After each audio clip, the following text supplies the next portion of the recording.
ভাষায় তার মতো করে বলছি। হ্যালো রাসেল ভাই, কেমন আছেন? জানি আপনি সবসময় ভালোর দলে, সবাইকে ইনফ্লুয়েন্সড করেন ফুর্তিতে থাকার জন্য। তবে এমন কিছু সিচুয়েশন মানুষের লাইফে ক্রিয়েট হয় যখন চাইলেও মানুষের পক্ষে ভালো থাকা সম্ভব নয়। ফুর্তিতে থাকা তো অসম্ভব। আমি রায়ান, আমার লাইফে ঘটে যাওয়া এমনি একটা সময়ের কথা আপনাদের সাথে শেয়ার করতে চাচ্ছি। 1 বছর আগের ঘটনা। এখন আমরা মোহাম্মদপুরে থাকি। এর আগে ছিলাম শ্যামলী আদাবর এলাকায়। 1 বছর আগে আমরা বাসা শিফট করি। অ্যাকচুয়ালি শিফট করতে বাধ্য হই। প্রথমে আমি আমার বাসার বর্ণনাটি দিই। এটি 8 তলা একটা রেসিডেন্সিয়াল বিল্ডিং। প্রতি ফ্লোরে 2টি ইউনিট। এক এক ফ্ল্যাটের মালিক একজন। কেউ কেউ আবার কয়েকটা ফ্ল্যাটের মালিক। আমাদের মালিক থাকতেন ইউএসএ তে।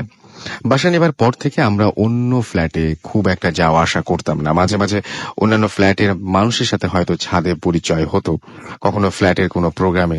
মূল ঘটনায় আসি। বাসায় ওঠার কিছুদিন পর থেকেই আমরা লক্ষ্য করি মিডনাইটে মাঝে মাঝে আমাদের ওপরের ফ্লোর থেকে বেশ কিছু আওয়াজ হয়, এবং মিডনাইট বলতে 2টা-3টা, কখনো বা তার চেয়ে বেশি। আওয়াজগুলো একটু অদ্ভুত ছিল, যেমন কোনো বাচ্চার দৌড়ানোর শব্দ, কিচেনে কেউ মশলা বাটছে এমন শব্দ, কখনো মনে হতো বারান্দায় দাঁড়িয়ে কেউ কাঁদছে, এবং মাঝে মাঝে তীব্র পোড়া গন্ধ পেতাম। আমরা খুব একটা কেয়ার করিনি, ভাবতাম ওপরের ফ্লোরে বাচ্চারা হয়তো খেলছে, কিন্তু মাঝে মাঝে অবাক হতাম এটা ভেবে যে এত রাতেই কি শুধু ওরা খেলে?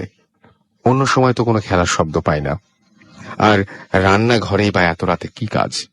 তারপর আবার ইগনোর করি। দেখতে দেখতে 2 বছর কেটে যায়। ঘটনার মূল ব্যাপার শুরু হয় এখান থেকেই। এর মাঝে 2-3টা ফ্যামিলি ওই ফ্ল্যাটে শিফট করে। আমরা ভাবি হয়তো ভাড়া সংক্রান্ত কোনো ঝামেলা অথবা ইন্টারনাল প্রবলেম, কিন্তু নতুন ফ্যামিলি বা মানে ভাড়াটিয়া ওঠার পর আমরা খেয়াল করি রাতের ডিস্টার্বিং সাউন্ডগুলো বেড়ে গিয়েছে। প্রথম দিকে আমরা ইগনোর করার চেষ্টা করি, কিন্তু পরে আর সম্ভব হয় না। ইট ওয়াজ ভেরি ইনটলারেবল। না পেরে একদিন যাই ওপরের ফ্ল্যাটে কথা বলতে। একটু অবাক হই ওনাদের কথা শুনে। ওনাদের বাসায় কোনো বাচ্চা থাকে না, থাকেন মাত্র 2জন, জব হোল্ডার হাজব্যান্ড এবং ওয়াইফ, আর বাসায় কাজ করার জন্য একজন মেইড যার বয়স 13-14 বছর। বেশ অবাক হই, এটা কি করে সম্ভব। তারপর ইনডিরেক্টলি জানতে চাই যে আপনারা কি একটু বেশি রাতে জাগেন?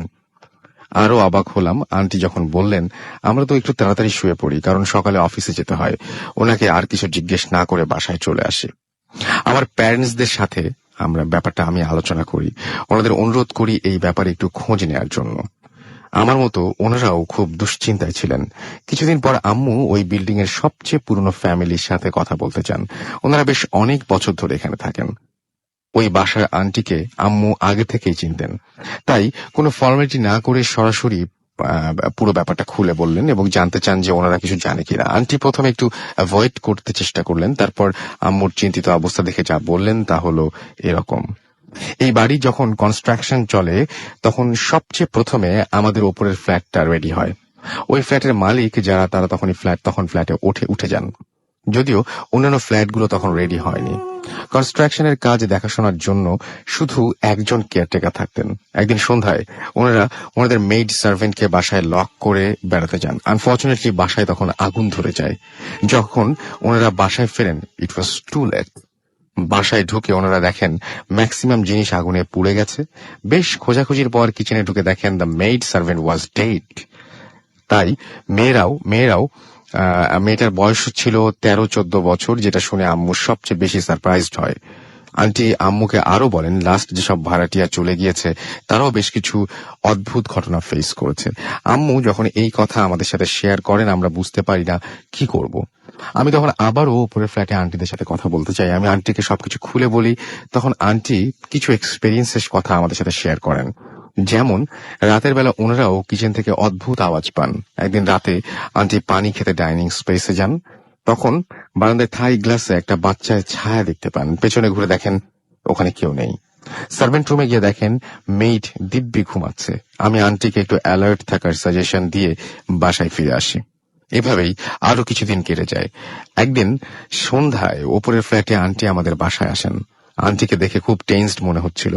আন্টি আমাদেরকে যা বললেন তা ছিল এরকম: লাস্ট নাইটে ওয়াশরুমে যাবার সময় আন্টি ঘুম থেকে ওঠেন, তখন আনুমানিক 2টা হবে।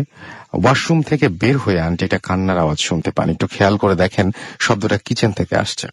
আন্টি গেস করেন যে হয়তো মেইডের কোনো প্রবলেম হয়েছে। আন্টি আঙ্কেলকে না ডেকে একাই কিচেনে যান। কিচেনের কাছাকাছি এসে খেয়াল করেন কান্নার ভয়েসটা লাউডার হচ্ছে। কিচেনের দরজাটা খুলে দেখেন ভেতরটা বেশ অন্ধকার এবং কেমন একটা পোড়া গন্ধ আসছে।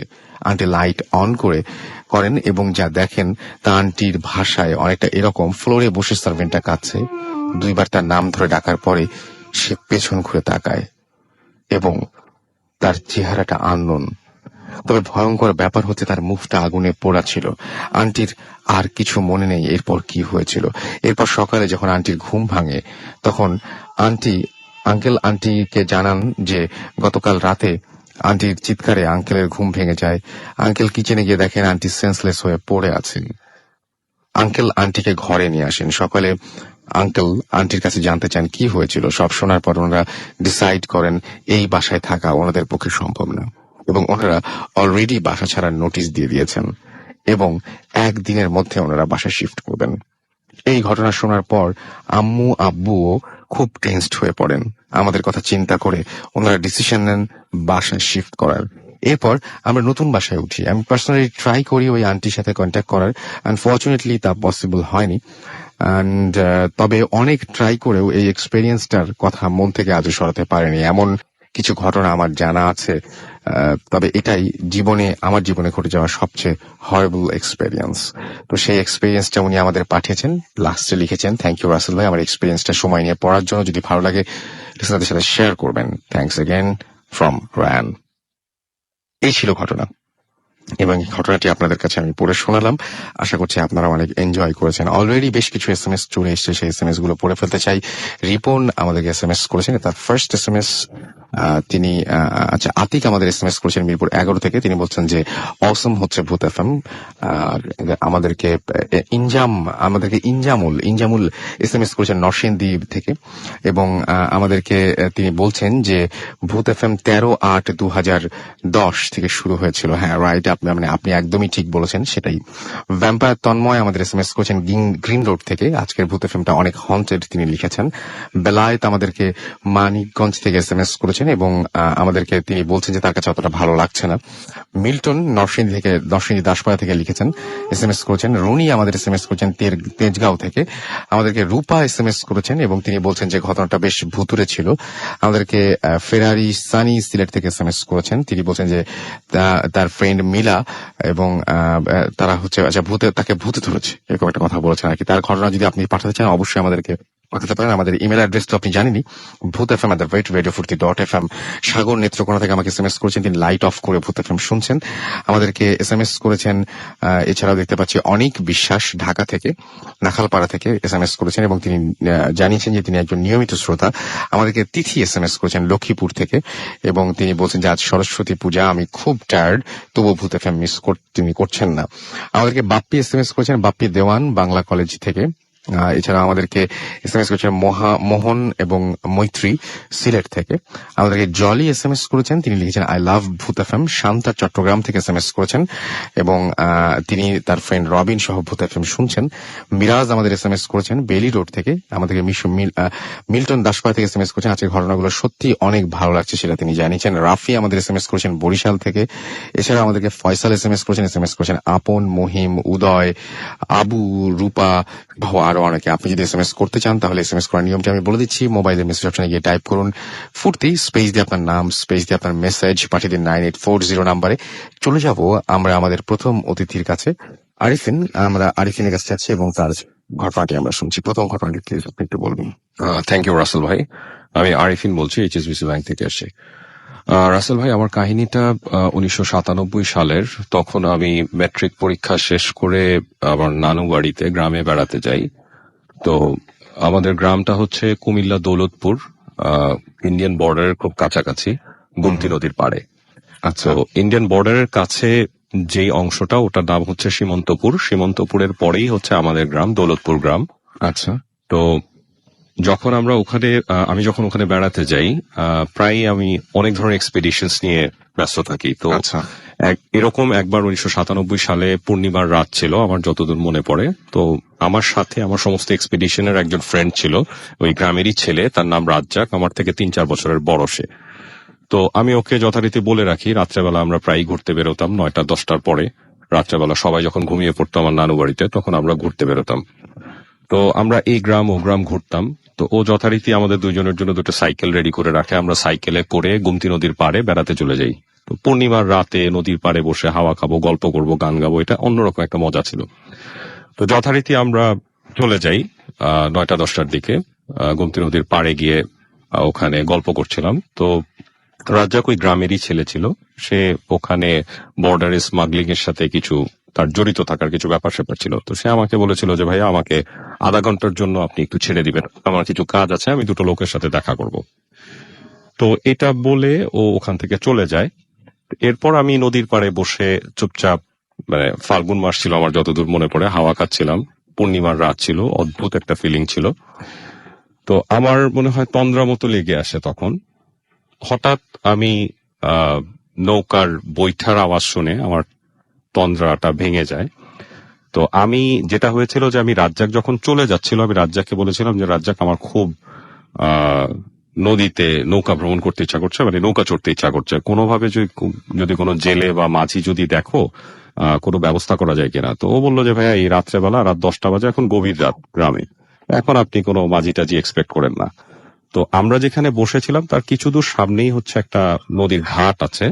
তো ওই ঘাটের কাছে কিছু নৌকা বাঁধা থাকতো সবসময়, জেলেপল্লীর নৌকা। আর সীমন্তপুরে ওখানে আপনার একটা জেলেপল্লী আছে, ওই জেলেপল্লীতে 150-200 জেলে পরিবার থাকে। তারা সব ম্যাক্সিমাম হচ্ছে সনাতন ধর্মাবলম্বী। আর ওই জায়গার একটা ছোট্ট একটা বর্ণনা আমি একটু বলি, সেটা হচ্ছে নদীর ওই পাড়টা, গোমতী নদীর ওই পাড়টা নো ম্যানস ল্যান্ড, ইন্ডিয়া বা বাংলাদেশের কারো সীমান্তে নেই। কিন্তু ওই নো ম্যানস ল্যান্ডের মধ্যে ওটা হচ্ছে লো ল্যান্ড, ধানি জমি। ওখানে ধানি জমির কিছুটা দূরে ওখানে একটা কালী মন্দির আছে এবং একটি শ্মশান ঘাট আছে ছোট। ওই সনাতন ধর্মাবলম্বী যারা এই পারে থাকতো তারাই ওটা ইউজ করত। এবং কথিত আছে, গ্রামের মানুষ বলে যে আজ থেকে আপনার 40 বা 60 বছর আগেও ওখানে নরবলি প্রথা ছিল ব্রিটিশ আমলে। এবং এটা আমি বলছি 97 থেকে 40 বা 60 বছর আগে। এবং 20 বছর আগে পর্যন্ত ওখানে আপনার পাঠা বলি দেওয়া হতো ওই কালী মন্দিরে, এবং সনাতন ধর্মাবলম্বীরা তারা প্র্যাকটিস করত, তাদের ধর্ম প্র্যাকটিস করত।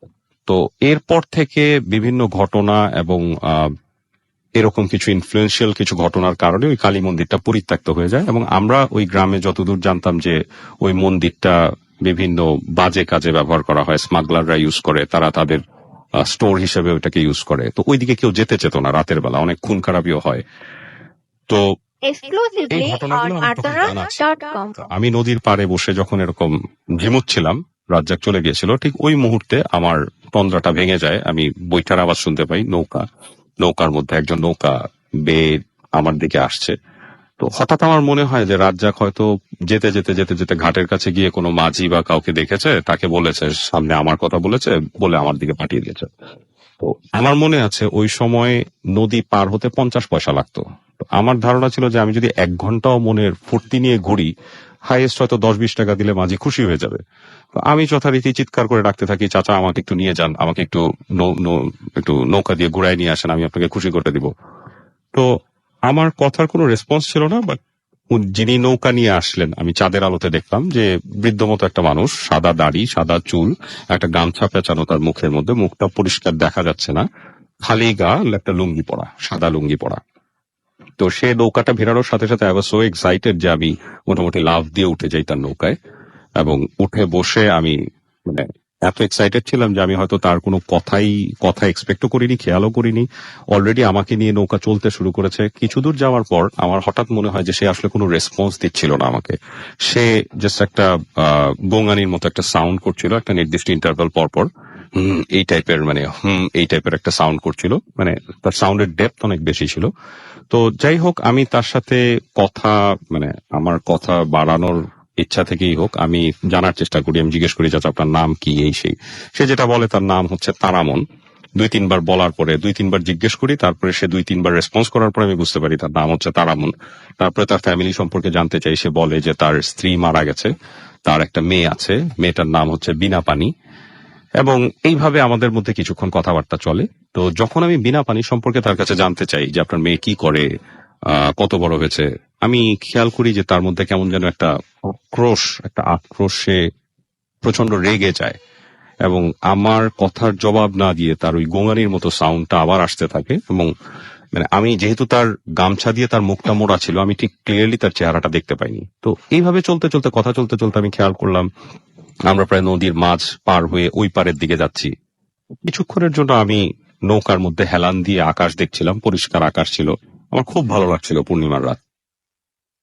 হঠাৎ একটা চিৎকারে, ওই পার থেকে একটা চিৎকারে, যে সেই লোল্যান্ডে যে ধানি জমি, ওই পার থেকে একটা চিৎকার আসলো। আমি উঠে বসলাম নৌকার মধ্যে এবং উঠে বসে দেখলাম যে একটা, মানে কত হবে, 16-20 বছরের একটা মেয়ে, 16 থেকে 20 বছরের মধ্যে একটা মেয়ে, সে চিৎকার করে গালাগাল করছে এবং সে চিৎকার করে কিছু বলার চেষ্টা করছে। এবং এই পার থেকে দেখলাম যে তারামুন মাঝি, সেও বৈঠা হাতে নিয়ে চিৎকার করে নৌকার মধ্যে প্রায় পারলে দাঁড়িয়ে যাচ্ছে। ওই অবস্থায় সে চিৎকার করে সমস্বরে জবাব দিচ্ছে। তো ঘটনার আকস্মিকতায় আমি হয়তো তখন মানে কি করতে হবে বুঝতে না পেরে আই ওয়াজ জাস্ট থিঙ্কিং যে, মানে আমি জানি যে আমি সাঁতার পারি, খুব বেশি বিপদ দেখলে আমি হয়তো ঝাঁপ দিব, তো সাঁতরে চলে যাব। তো এই অবস্থার মধ্যে আমি দেখলাম যে দুজনেই খুব এক্সাইটেড। মেয়েটা চিৎকার করতে করতে তখন ওই কালী মন্দিরের দিকে, ধান ক্ষেতের আল ধরে কালী মন্দিরের দিকে ছুটে দৌড় দিল। এবং তারামন মাঝিও প্রচন্ড আক্রোশে নৌকা নিয়ে ঠিক ওই বরাবর ওই পারের দিকে যাচ্ছে, মেয়েটার দিকে যাচ্ছে। যেতে যেতে যেতে যেতে এবং এত জোরে উনি নৌকাটা চালাচ্ছিলেন, মানে বইটা এত জোরে মারছিলেন যে আমার ধারণাটা যে ভুল ছিল। আমি ভাবছিলাম উনি বৃদ্ধ, ওনার শরীরে এত শক্তি থাকার কথা না, যে নৌকার বৈঠা প্রচন্ড জোরে উনি আঘাত করছিলেন।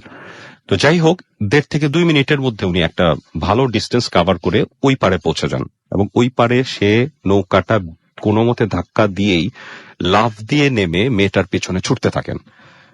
ঘটনাটা প্রলং করেছিল হয়তো 4 থেকে 5 মিনিট। আমি জাস্ট ওই সময়টা হয়তো অ্যাস্ট্রোনাইজ হয়ে ওয়েট করছিলাম যে আমি কি করব, আমি জাস্ট বুঝে পাচ্ছিলাম না। যখন তারা চলে গেল দৌড়ে, তখন আমি হঠাৎ করে আমার সম্বিত ফিরে আসে এবং আমি চিন্তা করতে থাকি, আমি নৌকার মধ্যে তখন একা বসা, নৌকাটা ওখানে পাড়ে ভেড়ানো, এবং চিন্তা করতে থাকি যে আমাকে কি করতে হবে, আমি কি করব। তো কিছুক্ষণ পর আমি দেখি যে আর কোনো মানুষজন নাই, তারা চিৎকার করতে করতে কালী মন্দিরের দিকে চলে গেছে এবং মোটামুটি নিরিবিলি আমি একা বসে আছি। তখন নৌকাটা নিয়ে আমি কোনো মতে, probably that was the first time আমি নৌকা চালাই, তো কোনো মতে আমি নৌকা নিয়ে এই পারে চলে আসি। এই পারে চলে এসে আমি নামি, কিছুক্ষণের মধ্যে রাজ্জাক ছুটতে ছুটতে আসে, যে ছেলেটা আমার সাথে এসেছিল, সে ছুটতে ছুটতে এসে বলে, ভাই আপনি কোথায় ছিলেন? আমি বললাম, কেন, তুমি আমাকে দেখোনি? তখন সে আবার জিজ্ঞেস করে, এই নৌকাটা কার? আমি বলি যে, কেন, তুমি আমাকে নদীতে দেখোনি, ওই পারে দেখোনি? তখন বললে, না না, আমি তো আপনাকে খুঁজে গেছি, আমি আপনাকে চিৎকার করে ডেকেছি, আপনি কোথায় ছিলেন? আপনি তো ছিলেন না। আমি বললাম যে, আচ্ছা ঠিক আছে, তুমি আমাকে জাস্ট এতটুকু বলো, তারামন মাঝি নামে কাউকে চিনো? তো ও আমাকে বলে যে, ভাইয়া এই জেলেপল্লীতে 150 থেকে 200 জেলে আছে, তাদের হাজার হাজার পরিবারে অনেক মানুষ, আমি কিভাবে চিনবো? তো আমি বলতেছি যে, রাজ্জাক একটা কাজ করো, তুমি আমাকে একটু জেলেপল্লীতে নিয়ে যেতে পারো? তখন সে বলল, ভাইয়া এই মাঝরাতে আপনাকে জেলেপল্লীতে কেউ আপনার সাথে দেখা করবেন, আমরা কালকে আসবো, আমরা আগামীকাল আসবো। আমার পরিচিত, সে আবার সাথে অ্যাড করে যে আমার পরিচিত একজন জেলে আছেন, অনেক পুরানো, তার নাম হচ্ছে দানু মাঝি, এই নামে সবাই তাকে ডাকে। তো তার বয়স প্রায় 70-80 বছর, আমি তার কাছে আপনাকে কালকে নিয়ে যাব। তো কথা মতো যথারীতি আমরা পরের দিন, আমি আর রাজ্জাক আবার সেই জেলেপল্লীতে আসি। জেলেপল্লীতে এসে সেই দানুমাজির সাথে দেখা করি, তার উঠানে বসি, চা খাই, কিছুক্ষণ গল্প করি, এবং গল্পের এক পর্যায়ে আমি যখন জানতে চাই, আচ্ছা আপনি তারামন মাঝি নামে কাউকে চিনেন, উনি হঠাৎ করে কেবল যেন আক্রোশ গিয়ে, মানে উনার দাঁত কিটপিট করছিলেন, চোখের মধ্যে প্রচন্ড একটা বিরক্তি ছিল, উনি আমার দিকে তাকালেন। আমি সেকেন্ড টাইম, থার্ড টাইম তাকে জিজ্ঞেস করলাম, আপনি তারামন মাঝি নামে কাউকে চেনেন, আমাকে যে শুধু বলেন। উনি বলছেন, আপনাকে কি করেছে? আমি বললাম যে, আমাকে কিছু করেনি চাচা, আপনি শুধু আমাকে বলেন আপনি চেনেন কিনা।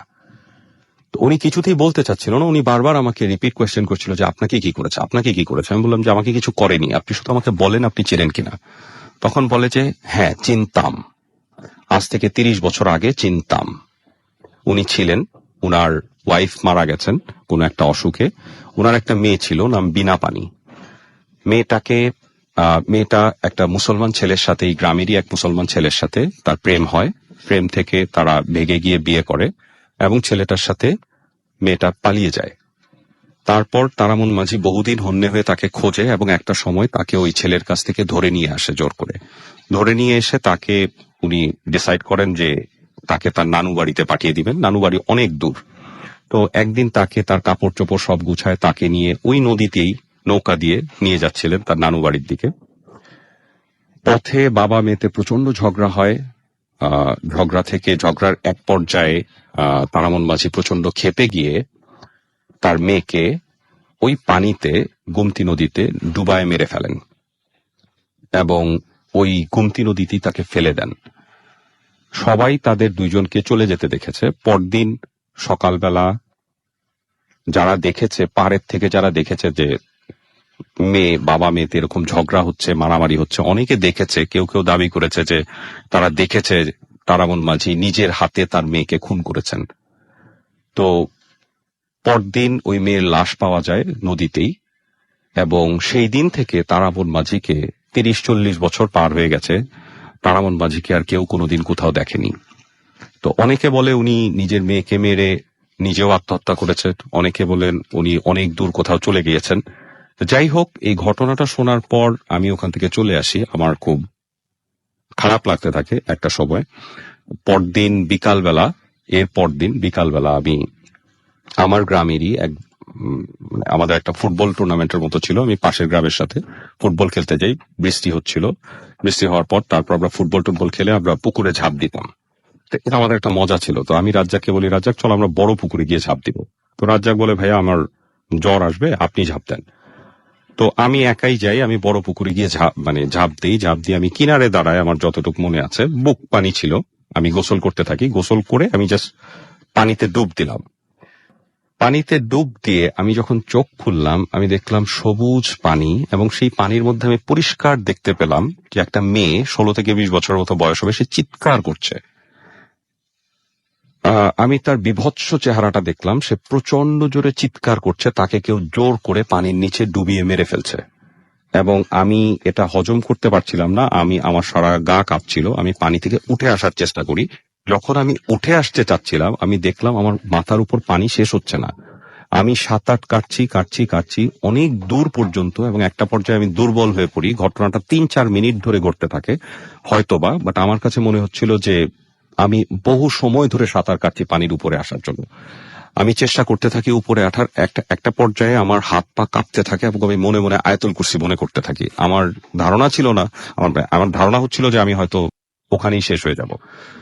দেন অনেকক্ষণ সাঁতার কাটার পরে আমার কাছে মনে হলো যে আমি জাস্ট নিঃশ্বাস নিতে পারছি। আমি হঠাৎ আকাশ দেখলাম, আমার মুখটা ভেসে উঠলো, আকাশ দেখলাম, এবং আমি অবাক হয়ে যখন দেখলাম, আমি খেয়াল করে দেখলাম যে আমি ঠিক পুকুরের মাঝখানে। পুকুরের মাঝখানটা অনেক গভীর ছিল, আমি আগে থেকেই জানতাম, এবং কোনো অবস্থাতেই আমি পুকুরের মাঝখানে সাঁতার কেটে আসিনি।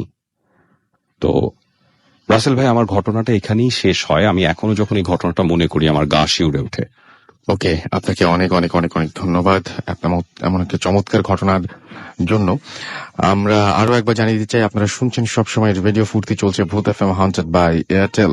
আমি রাসেল আছি, সাথে আমার সাথে রয়েছে মাসুম এবং আজকের অতিথিরা। সেই সাথে আপনাদের বেশ কিছু SMS অলরেডি আমার কাছে চলে এসেছে। শারমিন আমাকে বেইলি রোড থেকে SMS করেছেন এবং তিনি লাইট অফ করে রুমে ভূত এফএম শুনছেন। রোজ আমাদের সিদ্ধেশ্বরী থেকে লিখেছেন যে ভাইয়া, আমি, পিউলি, মৌ, মুমু, শারমিন, মিতা, সোনিয়া, সাদিয়া আমরা সবাই মিলে হোস্টেলের ছাদে একসাথে ভূত এফএম শুনছি, খুব ভয় লাগছে। ইউসুফ আমাদের চট্টগ্রাম থেকে SMS করছেন, রাসেল ভাই আমরা 4 ফ্রেন্ড অনেক বেশি সাউন্ড দিয়ে ভূত এফএম শুনছি।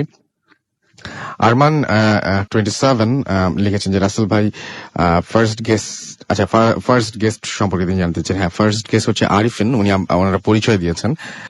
আরিফিন তিনি এতক্ষণ ঘটনা বলছিলেন। ডক্টর আনাথ এবং ইঞ্জিনিয়ার স্মৃতি আমাদের SMS করেছেন এবং তারা আমাদের সাথে রয়েছেন। শান্তিনগর থেকে আমাদের তিরানা SMS করেছেন। এবং তিনি বেশ ভয়টা দেখিয়েছেন আমাকে, তার SMS না পড়লে অনেক ভয় ভীতি পেতে হবে আমাকে বাসায় ফেরার সময়। সো আমি আপনার SMS টি পড়েই ফেললাম, খামোখা রিস্ক নিয়ে কি লাভ। শামীম আমাকে চুয়াডাঙ্গা থেকে SMS করেছেন এবং তিনিও লাইট অফ করে ভূত FM শুনছেন। এছাড়াও দেখতে পাচ্ছি যে আমাকে SMS করেছেন আরিফুল, মিরাজ, পুলক, রাব্বি, মাসুদ পারভেজ, তারপরে দোলন, কবির, সাদিক, শাকিল বরিশাল থেকে, হিমেল রয় রামপুরা থেকে, এছাড়াও সাজু আমাদের SMS করেছেন খুলনা থেকে, কবি জিঞ্জিরা থেকে, ফাহাদ 47 বাড্ডা থেকে, অনামিকা ফরিদপুর থেকে, ফুর্তি আতিক আমাদের SMS করেছেন শুভ, জুবায়েদ আলামিন, এছাড়াও আমাদের SMS করেছেন নাজিম, SMS করেছেন আমাদেরকে ঐশী উত্তরা থেকে, আরিফুল SMS করেছেন আমাদেরকে আচ্ছা আজশাহী, এছাড়াও দিয়া SMS করেছেন জাহিদ, আরিফিন, তারপরে চকলেট, নাহিদ সহ আরো অনেকে। আপনি যদি SMS করতে চান তাহলে মোবাইলের মেসেজ অপশনে গিয়ে টাইপ করুন ফুর্তি FORTI, ফুর্তি স্পেস দিয়ে আপনার নাম, স্পেস দিয়ে আপনার মেসেজ পাঠিয়ে দিন 9840 নম্বরে। একটা ছোট্ট বিরতি যেতে হবে আমাদের এবং ফিরে আসছি জাস্ট একটু পরেই। সো আমাদের সঙ্গে থাকুন, স্টে টিউনড টু রেডিও ফুর্তি এন্ড ডোন্ট স্টপ ফুর্তি।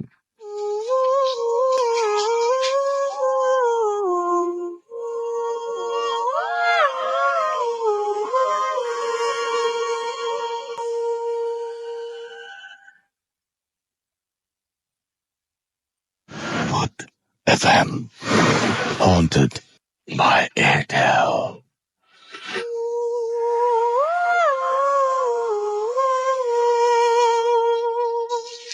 শুনছেন সবসময় রেডিও ফুর্তি, চলছে ভূত FM হন্টেড বাই এয়ারটেল। আমি রাসেল আছি সাথে, আমার সাথে রয়েছে মাসুম এবং আজকের অতিথিরা। ঘড়িতে সময় রাত 12:32।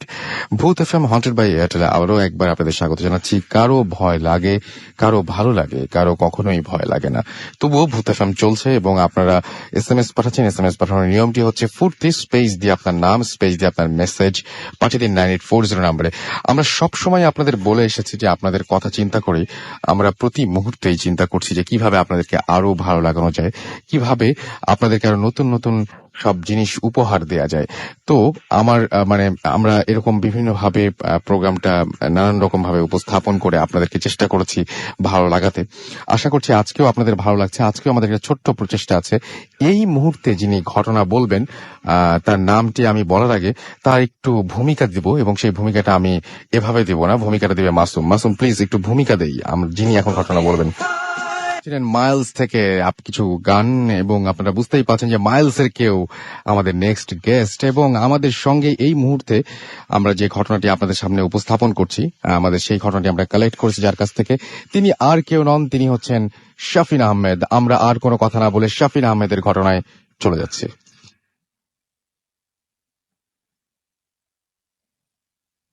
আমি শাফিন আহমেদ বলছি। আমাকে যখন রিকোয়েস্ট করা হলো যে আমার কোনো অভিজ্ঞতা আছে কিনা, কোনো ভৌতিক বা প্যারানর্মাল কোনো অভিজ্ঞতা আছে কিনা, তখন আমি বলেছিলাম যে আমার আসলে বেশ কিছু গল্প আছে বলার।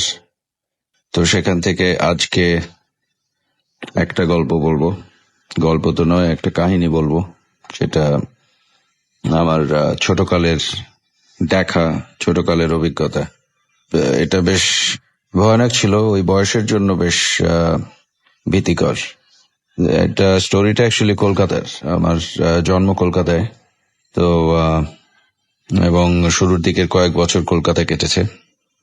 কলকাতার তখন থাকতাম অ্যান্টনি বাগান লেন, এই জায়গায়। বাবা মা এবং আমরা 3 ভাই। এই বাসাটা এখন বুঝি যে বাসাটায় খুব বড় ধরনের সমস্যা ছিল।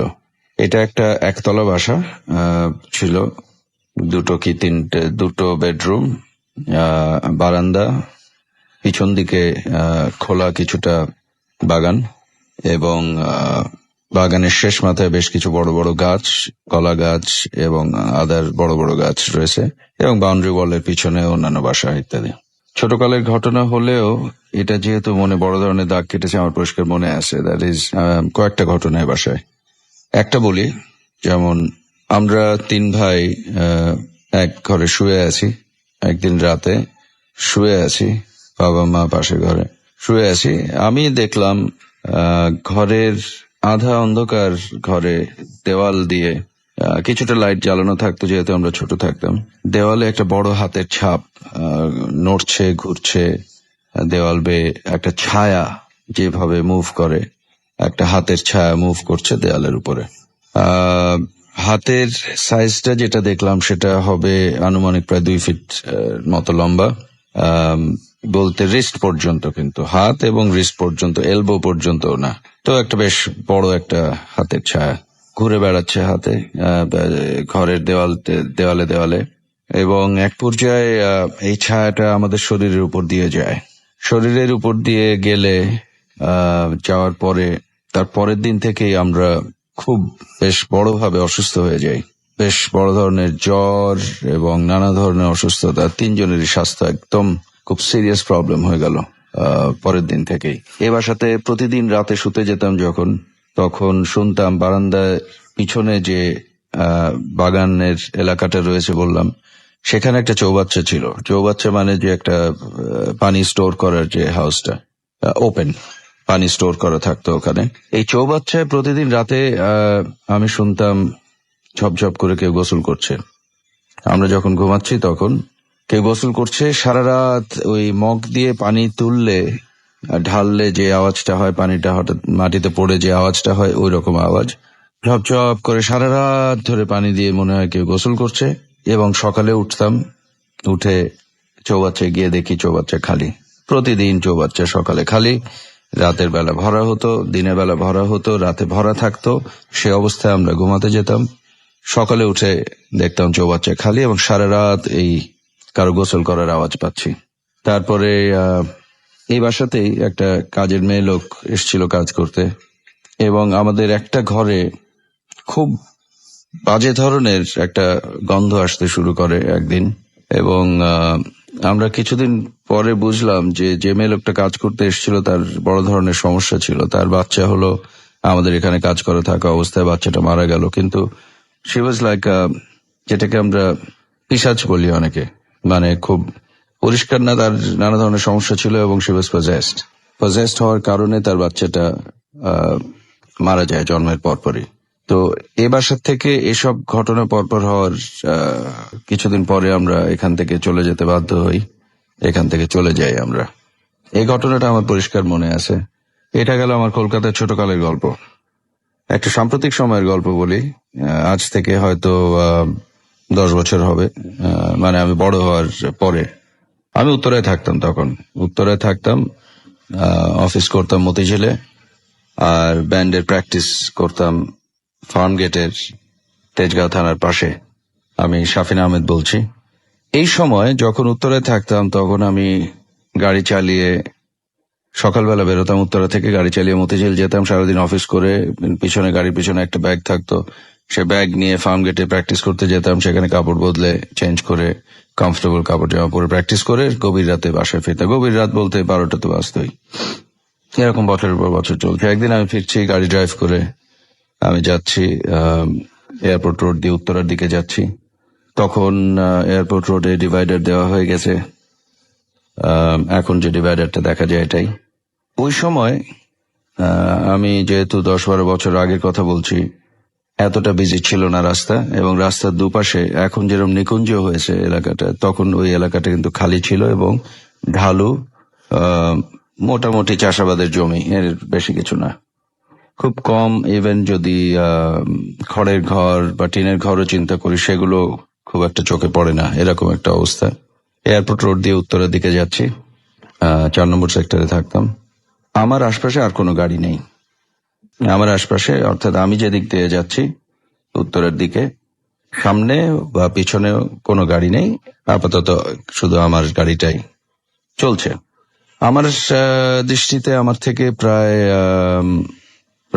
100 হাত দূরে বা 50 হাত দূরে আমি দেখলাম ডান দিক থেকে, অর্থাৎ ডিভাইডারের ওপাশ থেকে একটা সাদা জামা পরা, সাদা দেখতে পাচ্ছি একটা মানুষ এদিকে ডিভাইডারের দিকে আসছে ক্রমশ। অর্থাৎ আমার উত্তরের দিক ফেস করলে ডান দিকের থেকে আসছে, বাম দিকে আমার দিক রাস্তার এই পাশে আসছে, এবং সাদা কাপড় চোপড় পরা। এই লোকটা দেখলাম, আমি ওর কাছাকাছি যাওয়ার আগেই ও ডিভাইডারটা যে ক্রস করলো, ডিভাইডারটা ও বেয়ে উঠতে হয় নাই, ডিভাইডারের কোনো গ্যাপ না, কিছু না, ও জাস্ট তরল পদার্থের মতো ডিভাইডারের রাস্তার ওপাশ থেকে এপাশে চলে আসলো উইদাউট এনি এফার্ট এবং নিশ্চিন্তে, নির্বিঘ্নে, এবং শরীর কোনো অহেতুক নাড়াচাড়া করার প্রয়োজন হয় নাই তার। এবং ডাইনে বায়ে লোকটা তাকালো না একবারও, ডাইনে বায়ে কোনো গাড়ি আসছে কিনা, রাস্তা ক্রস করছে একেবারে ওপাশ থেকে এপাশ আসবে, একবারও তাকালো না। খুব শান্তভাবে সে আমার গাড়ির দিক থেকেও তাকালো না। সে ডিভাইডারটা ক্রস করলো, যেটা বললাম যে মনে হলো একটা লিকুইড বা একটা এমন একটা জিনিস যেটা সহজেই একটা একটা বাধা বিপত্তির মধ্যে দিয়ে ক্রস করে চলে যেতে পারে, তরল পদার্থের মতো। আর যখন রাস্তার এপাশে আসলো তখন ভালো করে দেখলাম যে লোকটা সম্পূর্ণ সবকিছু সাদা, অর্থাৎ চুল সাদা, তার লম্বা দাড়ি আছে, দাড়ি সাদা, সাদা পাঞ্জাবি ধরনের লম্বা ঢিলা শার্ট বা পাঞ্জাবি, এবং সাদা লুঙ্গি বা পাজামার মতো, সবকিছু হোয়াইট। কিন্তু লোকটা একবারও তাকালো না আমার দিকে।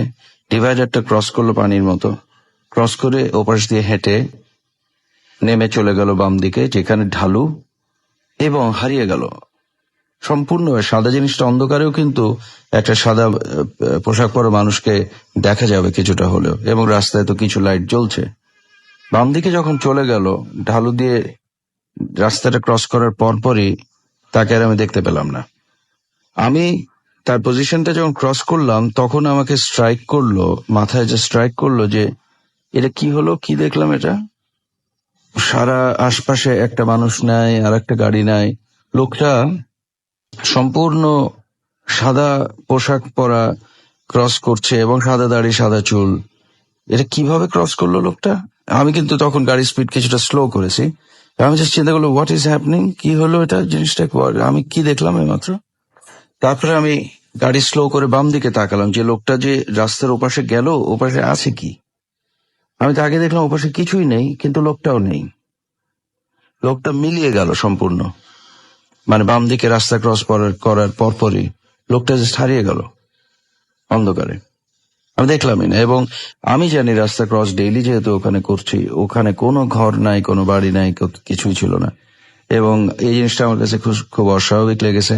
আমার মনে হয় definitely this was A spirit.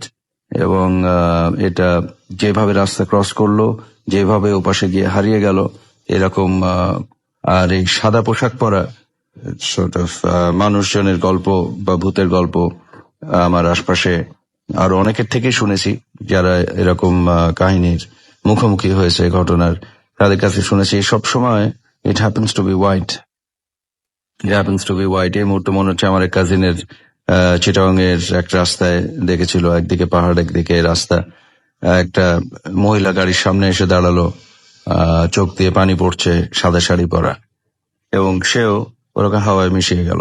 তো এই ধরনের আমরা জানি যে এই সাদা পোশাকের গল্প বা ভূতের কাহিনী বেশ কিছু শুনেছি আমি। এটা হচ্ছে আর একটা কাহিনী আমার এক্সপিরিয়েন্সে। আরো কিছু গল্প আছে, অন্য আরেকদিন বাকি গল্পগুলি বলবো।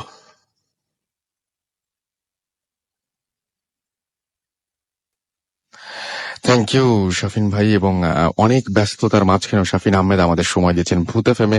এই জন্য আমরা আসলে মানে অনেক অনেক অনেক বেশি এক্সাইটেড ছিলাম আজকে আপনাদেরকে এটা প্রেজেন্ট করব আমরা, এবং উনি আমাদের সময় দিয়েছেন এবং এতটা সময় দিয়েছেন, আমরা খুবই খুশি এবং আমরা খুবই আনন্দিত এবং আমরা অনার্ড যে আমরা শাফিন আহমেদকে পেয়েছি। এবং আশা করছি যে ভবিষ্যতে আমরা বারবার এরকম আপনাদের পছন্দের মানুষদের নিয়ে আমরা ফিরে আসব, আশা করছি সেটাই। অলরেডি শাফিন আহমেদ অর্থাৎ আমাদের শাফিন ভাই ঘটনাটি বলার পরে অনেকেই SMS করছেন, অনেকে তাকে থ্যাঙ্কস জানিয়েছেন, অনেকে বলছেন যে শাফিন ভাইকে ওয়েলকাম জানাবেন, ঘটনাটা অসম। আমাকে রাতুল চৌধুরী, আচ্ছা এটা হচ্ছে জিম সাতক্ষীরা থেকে SMS টি করেছেন। রাতুল চৌধুরী আমাদের SMS করেছেন খুলনা পাবলিক কলেজ থেকে, এবং তিনিও বলছেন যে শাফরিন ভাইকে নিয়ে আসার জন্য তিনি অনেক বেশি এক্সাইটেড এবং তিনি অনেক খুশি। সোহেল এবং শিমলা হাজবেন্ড ওয়াইফ একসাথে ভূত এফএম শুনছেন। আমাকে হাসিব এসএমএস করে বলছেন লাভ মাইলস অ্যান্ড শাফরিন আহমেদ। এছাড়াও চৈতি চট্টগ্রাম থেকে এসএমএস করেছেন, তিনি বলছেন আমি চিটাগং থেকে বলছি, আমি ভূত এফএম শুনতে খুবই ভালো লাগছে এবং সবাইকে নিয়ে একসাথে ভূত এফএম শুনছি। দীপ আমাদের লিখেছেন যে আজকের এপিসোডটা চরম হচ্ছে, কালকে আমার operation, please pray for me. আপনি কোনো ধরনের কোনো চিন্তা করবেন না, আমরা সবাই আপনার সাথে আছি, আমরা সবাই দোয়া করব আপনার জন্য, দোয়া করি যেন আপনি খুব দ্রুত সুস্থ হয়ে ওঠেন। আমাদেরকে জাহিনুর হুসাইন আগ্রাবাদ চিটাগং থেকে এসএমএস করেছেন, তিনি বলছেন যে ভূত এফএম ইজ রকিং এবং আমি আশা করছি যে যারা শুনছেন তারা ক্রমশ আনন্দ পেতেই থাকবেন, ভালো লাগতেই থাকবে, সেটাই আশা করব। যাই হোক, আমরা চলে যাচ্ছি আমাদের পরবর্তী ঘটনা এবং এই ঘটনাটিতে যেটা আছে আমার কাছে সেটি আনফরচুনেটলি যিনি লিখেছেন তিনি আসতে পারেননি, সো তার ঘটনাটি আমি পড়ে শোনাচ্ছি এবং তিনি যেভাবে লিখেছেন ঠিক সেভাবে আমি পড়ে শোনাচ্ছি তার ঘটনাটি। প্রথমে শুরু করতে চাই রাসেল ভাই এবং ভূত এফএমের সবাইকে সালাম দিয়ে এবার ঘটনায় আসি। আসলে মানুষের জীবনে অনেক ঘটনা ঘটে যার ফলে মানুষের চিন্তা ভাবনা বদলে যায়।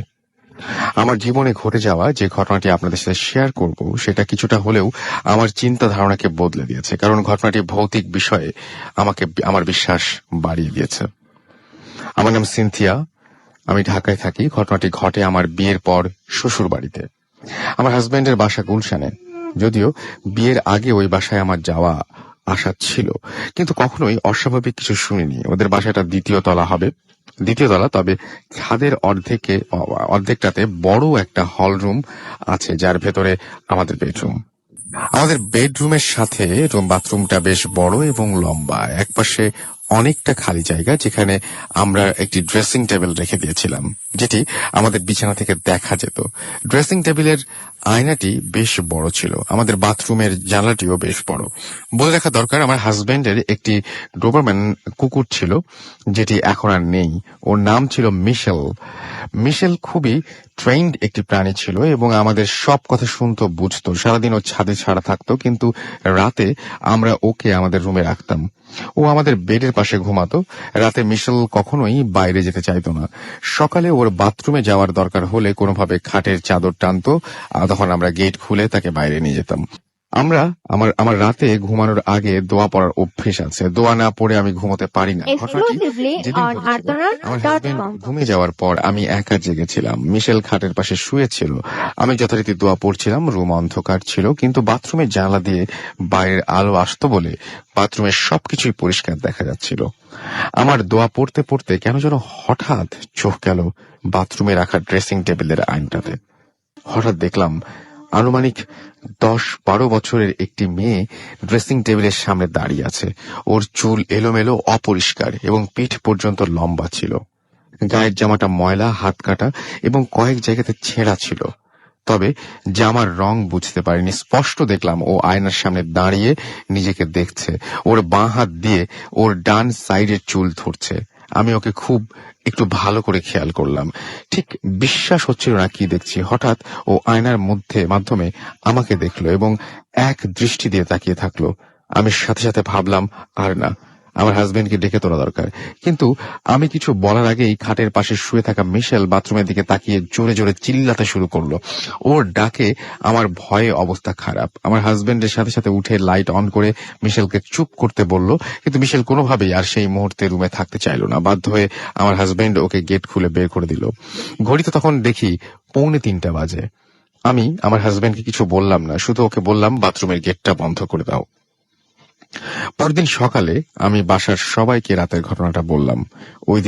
ওই দিনই আমার শাশুড়ি রুমে এসে দেখলো এবং আমাদেরকে বলল রাতে বাথরুমের দরজাটা খোলা না রাখতে। মুরব্বীরা বলে যেহেতু আমার নতুন বিয়ে হয়েছিল আমার খুব সাবধানে থাকতে হবে। তারপর আমাদের রুমে অনেক দোয়া কালাম লাগানো ছিল। এরপর আর কখনোই খারাপ কিছু দেখিনি, কিন্তু কিছু প্রশ্ন রয়ে গেছে। আমি কি ভুল দেখেছিলাম? তবে মিশেল কেন ওই মুহূর্তে বাথরুমের দিকে তাকিয়ে অস্থিরভাবে চিল্লাচ্ছিল? এই ছিল ঘটনা, এবং ঘটনাটি আমি পড়ে শোনালাম। আমাদের ছোট্ট আরেকটি ব্রেকে যেতে হবে, এবং ব্রেকের পরে আমরা আবারও ফিরে আসবো। তার আগে জানিয়ে দিই, আমাদের যদি SMS করতে চান তাহলে মোবাইলের মেসেজ অপশনে গিয়ে টাইপ করুন ফুর্তি, FORTI ফুর্তি, স্পেস দিয়ে আপনার নাম, স্পেস দিয়ে আপনার মেসেজ পাঠিয়ে দিন 9840 নাম্বারে। যদি আমাদের ইমেইলের মাধ্যমে ঘটনা পাঠাতে চান তাহলে ডিওপটি বলে দিচ্ছি, আমাদের ইমেল অ্যাড্রেস হচ্ছে bhutfm@radiofurti.fm। আপনার নাম, ঠিকানা এবং ফোন নাম্বার সহ আপনি ঘটনা পাঠিয়ে দিতে পারেন, এবং ঘটনার শুরুতে অবশ্যই জানিয়ে দিতে ভুলবেন না যে আপনি ঘটনাটি কিভাবে চান। মানে আপনি কি চান যে এটা স্টুডিওতে এসে আপনি নিজে প্রেজেন্ট করবেন, নাকি আপনি চান যে আমরা আপনার ঘটনাটি প্রেজেন্ট করব, নাকি আপনি অডিও ক্লিপ পাঠাবেন, এটা টোটালি আপনার ব্যাপার, সেটা আপনি উল্লেখ করে দিলেই হবে। আমরা চলে যাচ্ছি একটা ছোট্ট বিরতিতে, ফিরে আসছি এখনই। সো আমাদের সঙ্গে থাকুন, স্টে টিউনড টু রেডিও ফুর্তি এন্ড ডোন্ট স্টপ দ্য ফুর্তি।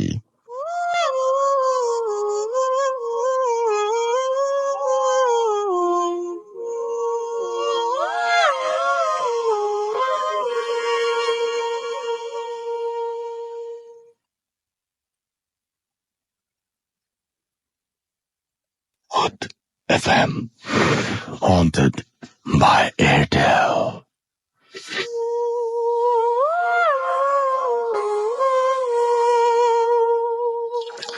শুনছেন সবসময় রেডিও ফুর্তি, চলছে ভূত FM হন্টেড বাই এয়ারটেল। আমি রাসেল আছি সাথে, আমার সাথে রয়েছে মাসুম এবং আজকের অতিথিরা। কোনো কথা না বাড়িয়ে আমি সরাসরি চলে যাব অতিথির কাছে এবং জেনে নেব তার কাছ থেকে আর ঘটনাটি। এবং তিনি আমাদেরকে জানিয়েছিলেন যে তিনি বেশ আপসেট, একটা বিরাট প্রবলেম নিয়ে তিনি আছেন, এবং তিনি সেই প্রবলেমটির কথা আপনাদের কাছে শেয়ার করবেন। আপনি আপনার নামটা বলবেন এবং কোথা থেকে এসেছেন প্লিজ একটু বলুন। জি রাসেল ভাই, থ্যাংক ইউ। আমি এসেছি দক্ষিণ বাড্ডা থেকে, প্রদীপ নাম আমার। আমার ঘটনাটা ঘটেছে জানুয়ারি মাসের 2 তারিখ থেকে এখন পর্যন্ত কন্টিনিউ চলতেছে। তো 2 তারিখ অফিস শেষে আমি হাতিরঝিল প্রকল্প যখন উদ্বোধন হইতেছিল তখন ওই অনুষ্ঠানটা দেখতেছিলাম। তো হঠাৎ করে আমার বাসা থেকে রাত 9টার দিকে একটা ফোন আসলো। আমার ওয়াইফ আমাকে ফোন করলো যে আমাদের বাসায় কে বা কারা জানি দরজায় জোরে জোরে নক করছে আর লাঠি মারতেছে আর কি। তখন আমি কোনো কিছুই না চিন্তা করে, আমার ভাগ্নার সাথে ছিল মাহফুজ, ওকে নিয়ে দৌড়ে বাসায় চলে গেলাম। বাসায় যাওয়ার পরে আমার বাসার মালিককে ডাকলাম, সবাই মিলে সব জায়গায় চেক করলাম, গেটটা লাগানো ছিল, কোনো লোক নাই। তারপরে আমি আবার একটু নিচে যাই ওষুধ আনতে, আনার পরে তখন আবার আমার ওয়াইফ ফোন করে যে আবার শব্দ হচ্ছে। যাই হোক, ইনশাল্লাহ রাত 10টা থেকে আর সারা রাত কোনো ঘটনা ঘটে নাই। আমরা সারা রাত কেউ ঘুমাতে পারিনি। বাসায় তখন 6 জন মানুষ ছিল, ছেলে ছিল 2 জন, আমি আর আমার পিচ্চি ছেলে। তো পরের দিন যথারীতি আমি 11টার দিকে অফিসে যাই, আর অফিসে যাওয়ার পরেই শুরু হয় আমার বাসায় এই ঘটনাগুলো। তখন আমরা মনে করছিলাম যে এটা কোনো সন্ত্রাসী বা ডাকাত হবে, এরকম প্রবলেম করতেছে। তো আমি অফিসে যাওয়ার ব্যাপারটা আমার অফিসের কলিগদের সাথে শেয়ার করি। তখন তারা মানে আমি যেহেতু বাড্ডা থানা, দক্ষিণ বাড্ডা থাকি, সেহেতু গুলশান থানাতে ফোন করা হয়েছে যে আবার প্রবলেম হলে আপনি থানাতে যায় একটা ডায়েরি করে পুলিশ টুলিশ সাথে নিয়ে যান। তখন আমি তাড়াতাড়ি আমার ভাগ্নিকে ফোন করি যে তুমি একটু বাসায় যেয়ে দেখো মানে কে বা কারা এই ঘটনাটা ঘটাচ্ছে। তো রাসেল ভাই, আমার ভাগ্নে ও চেক করার পরে পাশে দাঁড়িয়ে ছিল, কাউকে দেখতে পারেনি, কিন্তু ধুমধাম শব্দ, সঙ্গে সঙ্গে ও উপরে দৌড়ে গেছে, বাসার মালিকও নিচে দৌড়ে নামছে, কেউ নাই। কে এটা করলো? তখন সঙ্গে সঙ্গে আমার ভাগ্নে আমাকে ফোন করলো যে মামা তুমি চলে আসো, এটা মানুষ না। তখন আমি অফিসে বলে আসলাম এটা মানুষ না, আমি যাচ্ছি। আমি ছুটে আসলাম, এসে বাসার মালিক অলরেডি একটা হুজুর ডেকে নিয়ে আসছে, 4তলা বাসা, টোটাল বাসা পানি দিয়ে পানি ছিটা দিছে, ঝাড়া ফু যা দরকার দিছে। তো তারপরেও আমি রহিম মেটাল মসজিদের ইমাম সাহেবের কাছে গেলাম। তো উনি কিছু দোয়া টোয়া দিল, কিন্তু তাবিজ দিবে আগামী রোববার। আচ্ছা ঠিক আছে। পরের দিন ছিল বৃহস্পতিবার, আবার সেম একই ঘটনা, মানে লাঠি টাঠি দিতেছে। তখন আমরা বাসা বিভিন্ন জায়গায় চেক করতেছি আসলে কি ঘটনা হইতে পারে। এরকম একটা দেখি দেওয়ালের মধ্যে লেখা যে এই বাসাটা অনেক ঢেস ঢেস ঢেস, তো এখানে যারাই আসবেন তারা প্লিজ মহান আল্লাহর নামে নামাজ পড়বেন। তখন আমরা মনে করলাম বাসায় প্রবলেম, তো সেদিনও গেল। পরের দিন ছিল শুক্রবার, আমি সকালবেলা সোফাতে বসে কিছু মানে বাজে কথা বলতেছিলাম যে তুই কে, তোমাদের টাকা দিয়ে আমি কি ভাড়া থাকি, তো তুমি যেই হও তুমি এখান থেকে চলে যাও, মানে কিছু গালাগালি পারছি আর কি।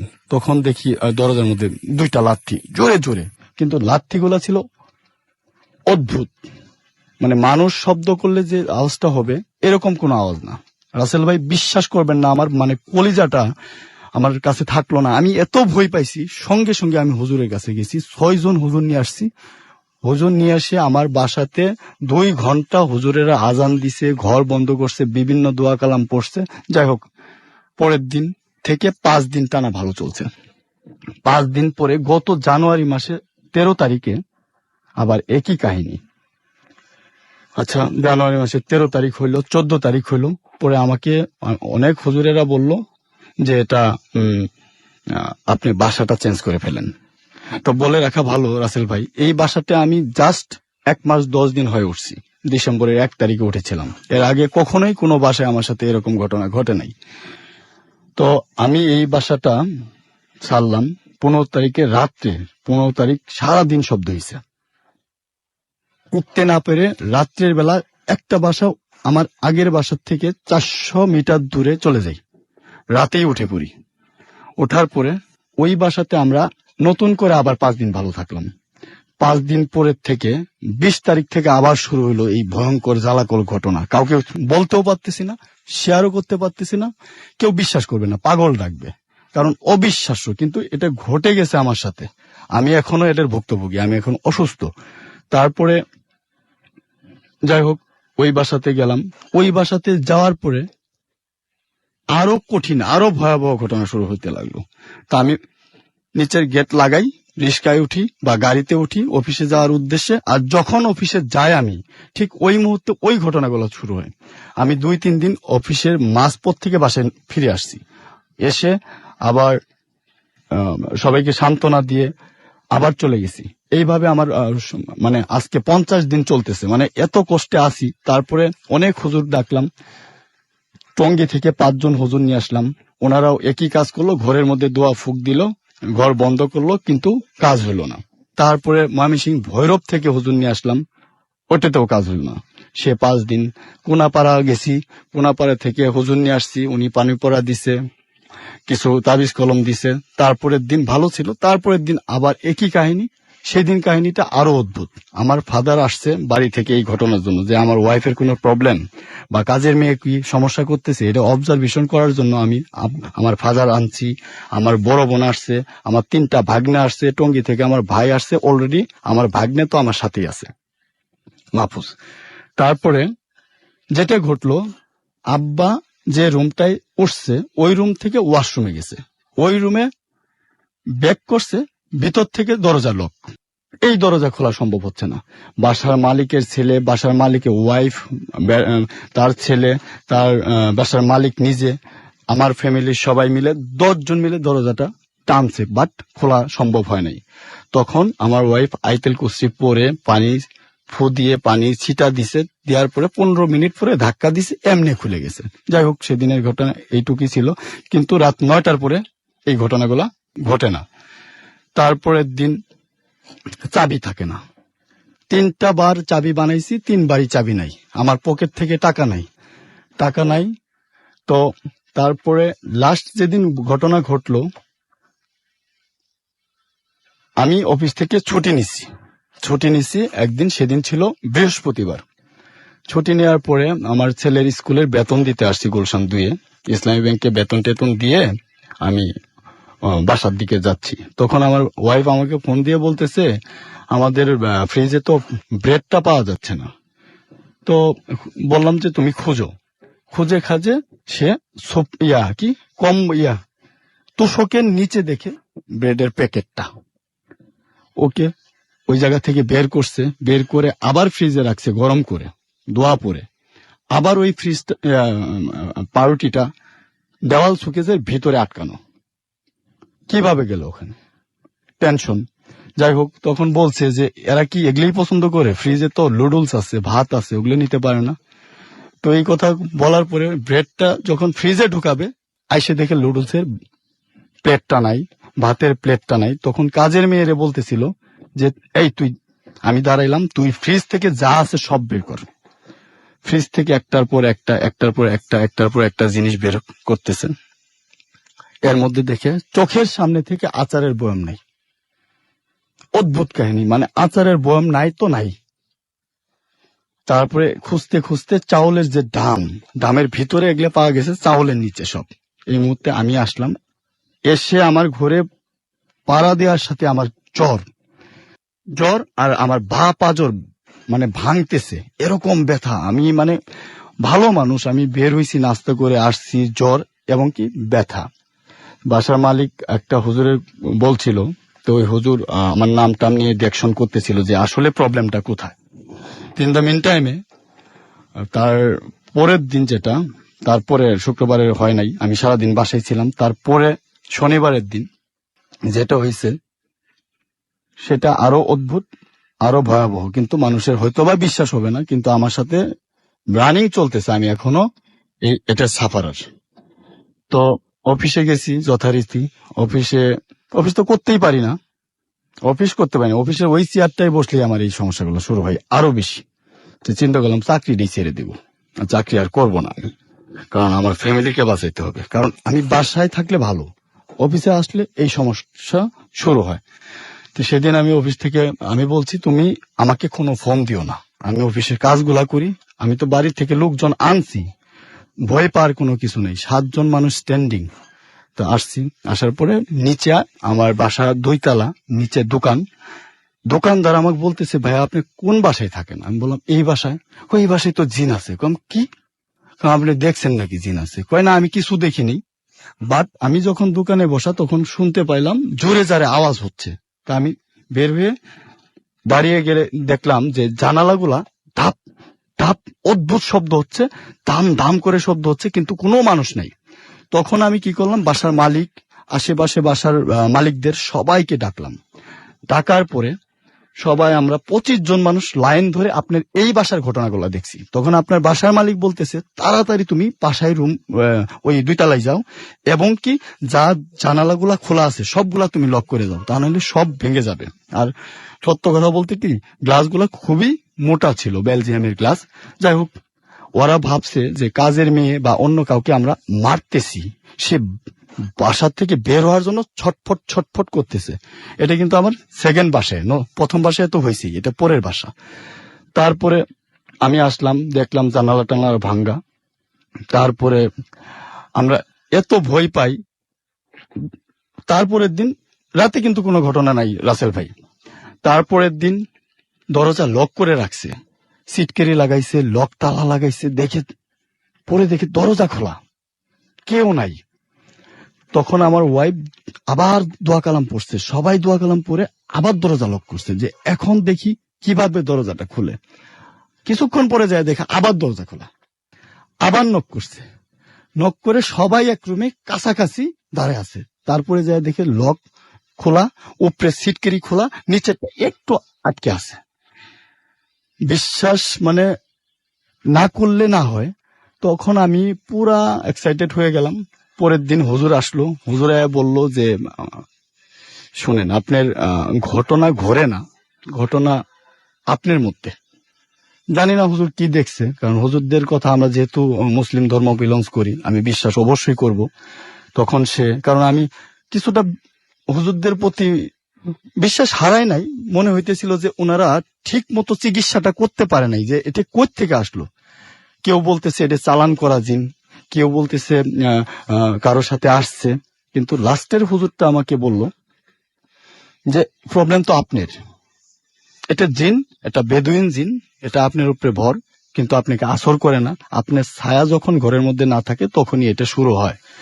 তো হুজুর আমাকে যেদিন প্রথম দিন আমার এখানে পাজর ভাঙতেছে, এত ব্যথা, সে আমাকে বসাইলো।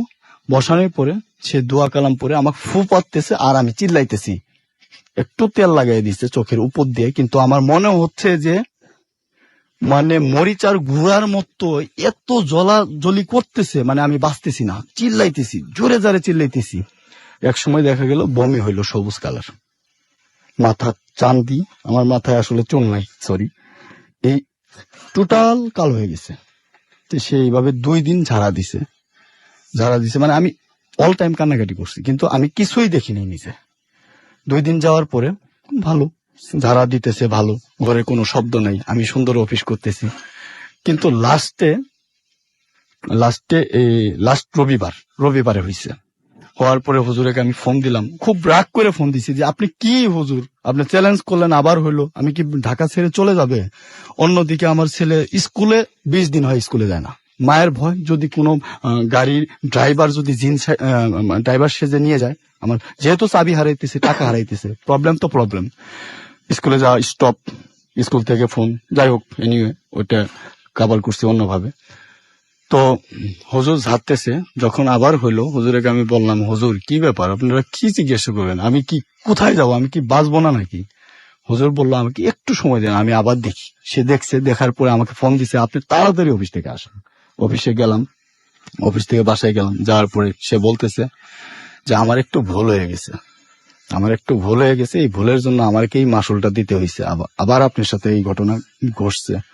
তো সে সেদিন আবার নতুন করে আমাকে বান দিল, আগে বান দেয় নাই, সেদিন বান দিছে।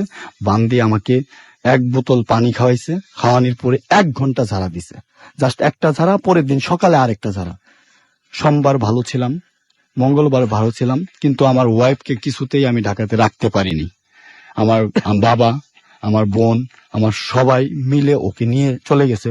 জানি না, কারণ এই ঘটনা মাঝে মধ্যে 7 দিন 5 দিন বন্ধ থাকে, ওই হিসেবেও 3 দিন হয়তোবা বন্ধ।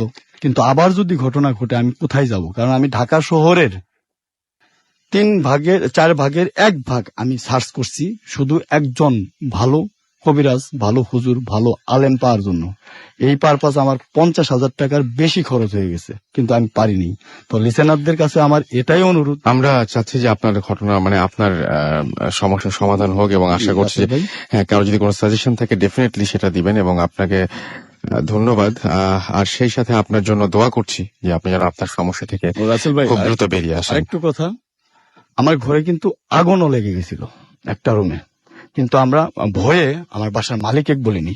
মালিক আমাকে বলতেছিল আগুন লাগছে, আপনাদের দেখে তো আমাদের ভাড়াটির সমস্ত সবাই ভয় পাইতেছে, মানে বলার সাহস পাইতেছে না যে আপনি চলে যান। তখন আমি বলছি, আমি খুব কষ্ট পাইছি যে আমি আসলেই চলে যাব। আমি রেগুলার কান্নাকাটি করছি, আমি জানি না আমার কপাল লাইফে কি আছে।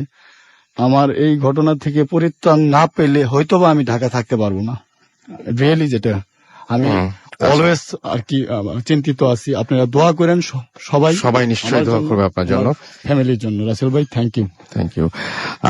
তো যাই হোক, আমরাও দোয়া করি যে আপনি আপনার সমস্যা থেকে খুব দ্রুত বেরিয়ে আসেন এবং পরিত্রাণ পান, এবং আশা করছি যে আপনি খুব দ্রুত সমস্যা থেকে বেরিয়ে আসবেন। আচ্ছা, আমি অনেকেই দেখছি আপনারা আসলে আপনার জন্য দোয়া করছেন এবং বলছেন যে আপনি যেন এই সমস্যা থেকে পরিত্রাণ পান। আমি দেখতে পাচ্ছি ইউসুফ চট্টগ্রাম থেকে SMS করেছেন, এবং তিনি আপনার জন্য দোয়া করবেন সেটাই লিখেছেন। পাপড়ি আমাদেরকে SMS করেছেন ভূতের গলি থেকে, এবং আমাদেরকে তিনি বলছেন যে আজকের ভূত FM তার কাছে ভালো লাগছে। ফ্লোরা আমাদের SMS করেছেন, আজকের ঘটনাগুলো তার কাছে ভালো লাগছে। সেতু রংপুর থেকে SMS করেছেন, এবং আমাদেরকে SMS করেছেন রলি, SMS করেছেন আমাদেরকে। এছাড়াও দেখতে পাচ্ছি র্যালি SMS করেছেন, কালকে এক্সাম তবু ভূত FM শুনছেন। পলাশ আমাদের SMS করেছেন মিরপুর 1 থেকে। এছাড়াও আমাদেরকে SMS করেছেন দেখতে পাচ্ছি সুভা ইসলাম নিকিতা আমাদের SMS করেছেন। এছাড়াও মানিক আমাদের SMS করেছেন আমাদেরকে আলভি, এবং তিনি বলছেন যে আজকের তিনি হচ্ছে বইমেলায় গিয়েছিলেন, এবং বইমেলা থেকে ভূত FM বইটি কালেক্ট করেছেন তিনি, এবং তার কাছে বলছেন যে সবগুলো ঘটনাই তার কাছে বেশ অসম লেগেছে। ভূত FM এর বই নিয়ে আসছেন তিনি, অসম একটা বই, তাই বললেন, লিখেছেন, এবং ঘটনাগুলো তিনি শুনেছেন বেশ কিছু। তিনি বলছেন সব ঘটনাই তিনি শুনেছেন এর আগে ভূত FM এ। নওমি, এবং তিনি বলছেন যে আমি এবং আমার মা আমরা ভূত FM শুনছি, এবং তারা শাহবাগে আছেন এই মুহূর্তে, এবং শাহবাগ থেকেই তারা আমাদের সাথে আছেন। রাসেল আমাদের SMS করেছেন রাসেল ভাইয়া, আমি নুসরাত, আজকের ভূত FMটা অসাম লাগছে। থ্যাংক ইউ আমাদের সঙ্গে থাকার জন্য। আমরা আরো একবার আপনাদেরকে এই মুহূর্তে জানিয়ে দিতে চাই যে রেডিও ফুর্তির ভূত FM এ লিসনারদের পাঠানো ভৌতিক অভিজ্ঞতার সংকলন নিয়ে 21 বইমেলায় প্রকাশিত হয়েছে ভৌতিক গল্প সংকলন ভূত FM, এবং রেডিও ফুর্তিতে প্রচারিত ফুর্তি ব্লকবাস্টার কিং অফ গানা নিয়ে প্রকাশিত হয়েছে 4 রঙা কমিক্স কিং অফ গানা। পাওয়া যাচ্ছে দেশের সব বইয়ের দোকানে আর বই মেলায় বর্ষা দুপুর স্টল নাম্বার 114। আর সে সাথে আরো একবার জানিয়ে দিচ্ছি যে আজকে যদি আনফর্চুনেটলি কেউ আমাদের এই এপিসোডটি মিস করে ফেলেন তাহলে চিন্তার একেবারেই কোনো কারণে আপনি আবারও এয়ারটেলের মাধ্যমে আপনি আবারও এই এপিসোডটি শুনতে পাবেন। সেটা আপনি যেটা করতে হবে, আপনার এয়ারটেল নাম্বার থেকে ডায়াল করতে হবে 4040, সিলেক্ট করতে হবে চ্যানেল 22। তাহলে দেখবেন যে একের পর এক বিভিন্ন এপিসোডের অপশন আপনাকে দেওয়া হচ্ছে। যে এপিসোডটা আপনি মিস করেছেন বা যেটি পুনরায় শুনতে চান সেটি আপনি সেখান থেকে শুনতে পারবেন। And now listeners can get the Bhoot FM tune as their caller tune, my tune from Airtel. Bhoot FM tune code is 92125 and you can activate it by sending SMS. Just type city space 92125 and send it to 3123 bass. এই টিউনটি আপনার হয়ে যাবে। আমরা চলে যাবো একটা ছোট্ট বিরতিতে এবং বিরতির পরপরই আমরা আবারও ফিরে আসব ঘটনায়। এবং তখন আমাদের একটা আমি বলি যে অনেকেই পারেন না স্টুডিওতে সরাসরি এসে ঘটনা শোনাতে। তাদের মধ্যে একজনের ঘটনা, যিনি একটা অডিও ক্লিপ আমাদের পাঠিয়েছেন, সেরকম একটা অডিও ক্লিপ আমরা প্লে করব। আমাদের সঙ্গে থাকুন। ছোট একটা বিজ্ঞাপন বিরতির পরে আমরা চলে যাবো সেই ঘটনাটিতে। আমাদের সঙ্গে থাকুন। স্টে টিউন টু রেডিও ফুর্তি অ্যান্ড ডোন্ট স্টপ দ্য ফুর্তি।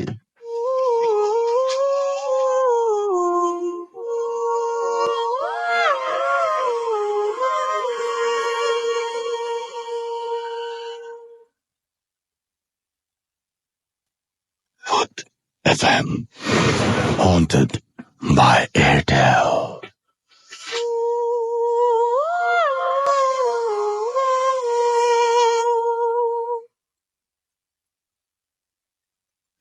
আমি মোহাম্মদ তোফাজ্জল হোসেন, অধ্যক্ষ বর্মি ডিগ্রি কলেজ, শ্রীপুর, গাজীপুর। আমি আজকে যে ঘটনাটি বলবো সেটা আমার নিজের একটি ঘটনা। এই ঘটনাটি ঘটেছিল 1974 সালে। তখন আমি ক্লাস 3-তে পড়ি। তো আমার বয়স তখন 9-10 বছর হবে। আমাদের বাড়ি থেকে 2.5 কিলোমিটার দূরে মশাখালী রেলওয়ে স্টেশন। এটি গফরগাঁও উপজেলার একটি স্টেশন, রেলওয়ে স্টেশন। তো তখন জনসংখ্যা এত বেশি ছিল না।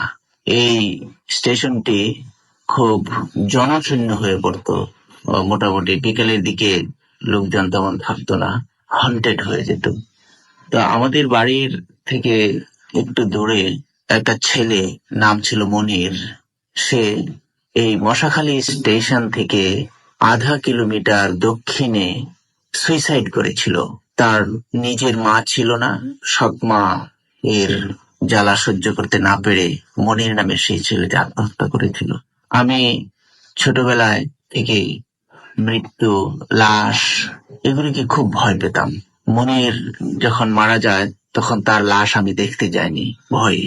এর প্রায় 1 বছর পর মশাখালী স্টেশনে আমি এবং আমার আরো 2 জন চাচাতো ভাই, একজনের নাম হলো সিদ্দিক, আরেকজনের নাম হলো এমদাদ, আমরা 3 জন মশাখালী স্টেশনে যাই।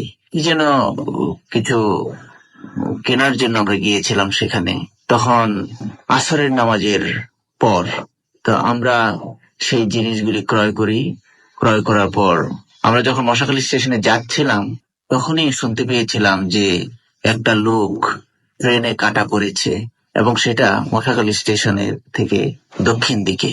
মনির যেখানে আত্মহত্যা করেছিল ট্রেনের নিচে ঝাঁপ দিয়ে, সেখানে এই ঘটনাটা। তো আমাদের একটু কৌতূহল জাগলো যে চলো দেখে আসি।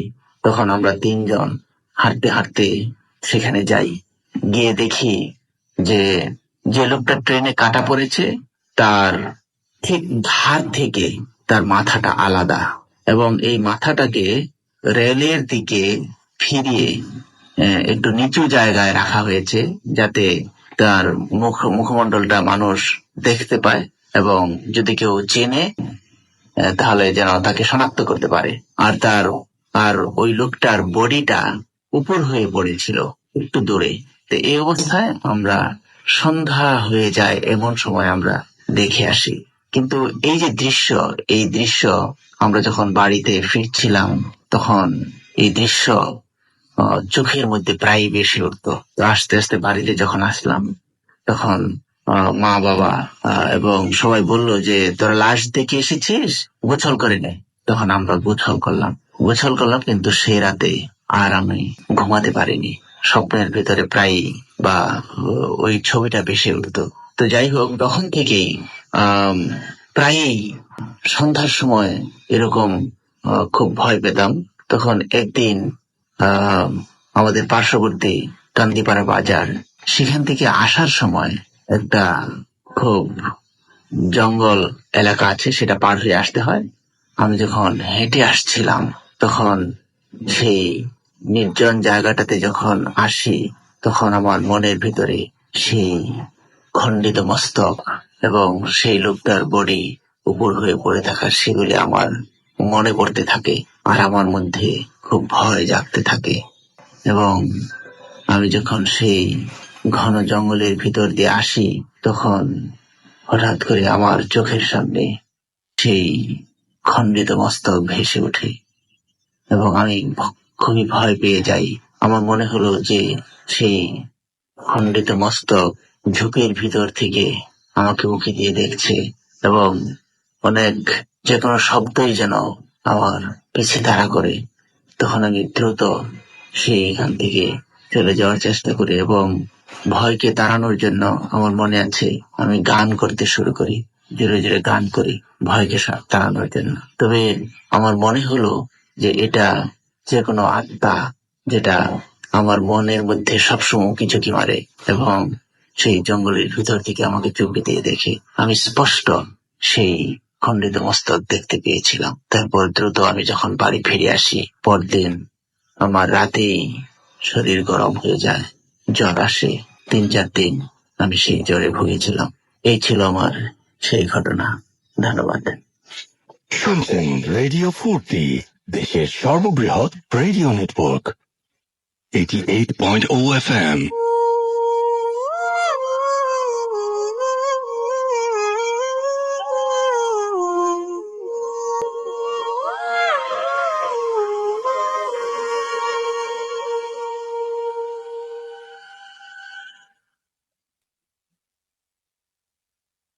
Hot FM, haunted by Airtel.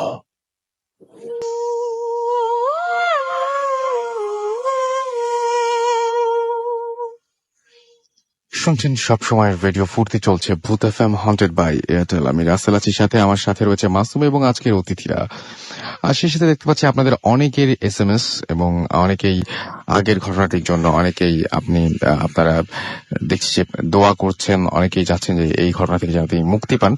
আমাকে রাইজা SMS করেছেন, ভূত এফএম অনেক ইন্টারেস্টিং এবং এক্সাইটিং লাগছে, অসম শো। তিনি লিখেছেন, আতিক লিখেছেন, রাসেল ভাই তিনি বলছেন যে তার একজন পরিচিত একজন কবিরাজ আছেন, সেটা তিনি বলেছেন। জিসান আমাদেরকে রামপুরা ঢাকা থেকে SMS করেছেন আমাদেরকে মিশর আরিফিন, এবং তিনি বলছেন যে ঘটনাগুলো অনেক ভালো লাগছে। আবু হুরায়রা আমাদেরকে SMS করেছেন আমাদেরকে।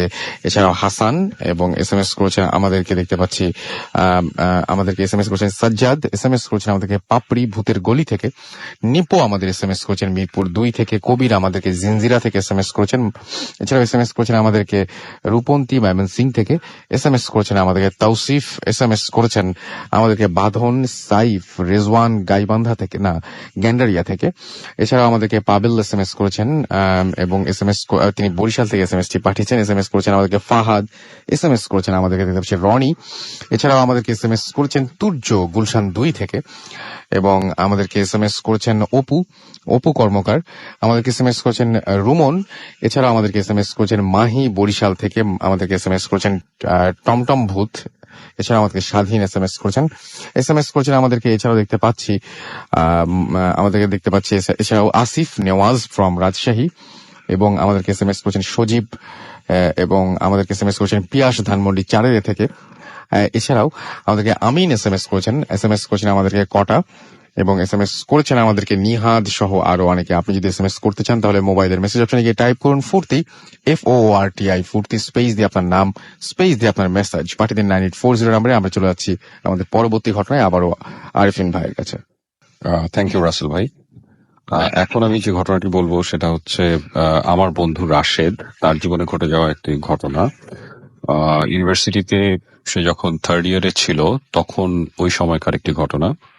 তো তখন তার ইয়ার ফাইনাল চলছিল, সেমিস্টার ফাইনাল চলছিল। ওই সময় একদিন রাতের বেলা, পরীক্ষা চলাকালীন রাতের বেলা সে তার রুমে পড়ছিল, পড়তে পড়তে হয়তো ওয়াকম্যানে গান শুনছিল, গান শুনতে শুনতে সে তার ব্যালকনিতে আসে। তো এখানে একটু বলে রাখি, তাদের বাসায় কিছুদিন আগে থেকে তারা লক্ষ্য করে তাদের বাসায় সে থাকে, তার মা থাকেন, মা খুব অসুস্থ ছিলেন, এবং একটা 14-15 বছরের একটা কাজের মেয়ে ছিল। তো এই তিনজনই রাত্রেবেলা থাকতো। তো ওর মা খুব অসুস্থ ছিল, ওনার কার্ডিয়াক কিছু সমস্যা ছিল। তো রাতের বেলা সে যখন পড়তে পড়তে বারান্দায় আসে, আচ্ছা এখানে আরেকটা ঘটনা বলে রাখি যে কিছুদিন আগে থেকে ওরা খেয়াল করে যে সেই কাজের মেয়েটা কিছু অন্যরকম কিছু তার মধ্যে কিছু কাজ মানে সে করতে থাকে। যেমন সে গরম পানি, চুলায় যখন গরম পানি বয়েল হতে থাকে ওই অবস্থায় সে পানি নিয়ে ওখান থেকে খেয়ে ফেলে। তারপর আগুন সে হাত দিয়ে নেভায়, চুলার আগুন সে হাত দিয়ে নেভায়, হাত দিয়ে বন্ধ করে, এরকম কিছু ঘটনা। তো তো ও যখন বড়দের সাথে এটা নিয়ে আলোচনা করে, ওর মামা টামা ওদের সাথে, ওনারা বলেন যে অ্যাডোলেসেন্সের সময় কিছু কেমিক্যাল চেঞ্জের কারণে মানুষের মধ্যে এরকম অনেক চেঞ্জ আসে, তখন মানুষ অনেকটা শো অফ করার চেষ্টা করে, এবং ডিউ টু দ্যাট এটা হয় এই বয়সে। আর মেয়েদের মধ্যে এটা খুব বেশি হয়। তো এইভাবে জিনিসগুলাকে ও ইয়ে করে রাখে। তো যেদিন রাতের ঘটনা এটা, সেদিন রাত ও আমাকে যেটা বলে, ও পড়তে পড়তে ব্যালকনিতে চলে আসে, ব্যালকনিতে এসে ও পড়ছিল। তো হঠাৎ ব্যালকনি দিয়ে খেয়াল করে যে ওর পাশে ব্যালকনি থেকে কিছুটা দূরে সানশেডের উপরে ওদের কাজের মেয়েটা দাঁড়ানো, বিল্ডিং এর বাইরে। এটা হচ্ছে উত্তরা 6 নম্বর সেক্টরে ওদের বাসা ছিল, 6 তলা বাসা, ওরা থাকতো 5 তলায়।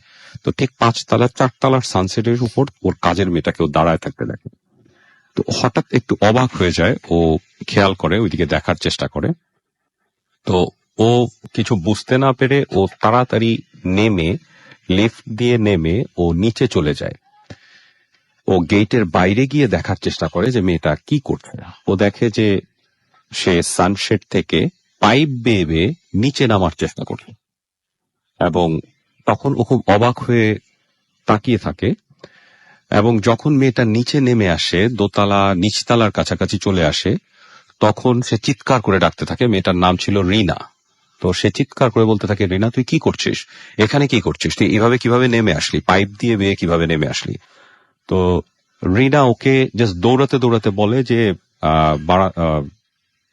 জানলা দিয়ে বিড়াল ঢুকেছিল, বিড়াল ওদের কিচেনে কিছু খাওয়া দাওয়া চুরি করেছে। ও বিড়ালটাকে তাড়া করতে করতে কিচেনের জানলা দিয়ে বের হয়ে ও পাইপ দিয়ে নেমে নিচে আসছে বিড়ালটাকে তাড়া করতে করতে। ও ছুটে যায় রিনার পেছন পেছন, রিনা গেট দিয়ে ঢুকে যায় বাড়ির ভিতরে। ও ভিতরে ঢুকে ও রিনাকে আর দেখে না। তো ও কিছুক্ষণ এদিক সেদিক ঘুরে, দারোয়ান ঘুমিয়েছিল, ও গিয়ে লিফটের সামনে দাঁড়ায়, লিফটে প্রেস করে। লিফট নামতে নামতে ও দেখে রিনা সিঁড়ি দিয়ে আবার নেমে আসছে, এবং রিনার মুখে বিড়ালের পশম, কিছুটা রক্ত, খুবলানো আঁচড়, হাতে পশম। ওর খুব ভয় লাগে রিনার চেহারাটা দেখে। ও exclusively লিফটে on ওঠে, দেখে রিনা তখন arthanat.com. কোনো সাথে লিফটে ওঠে।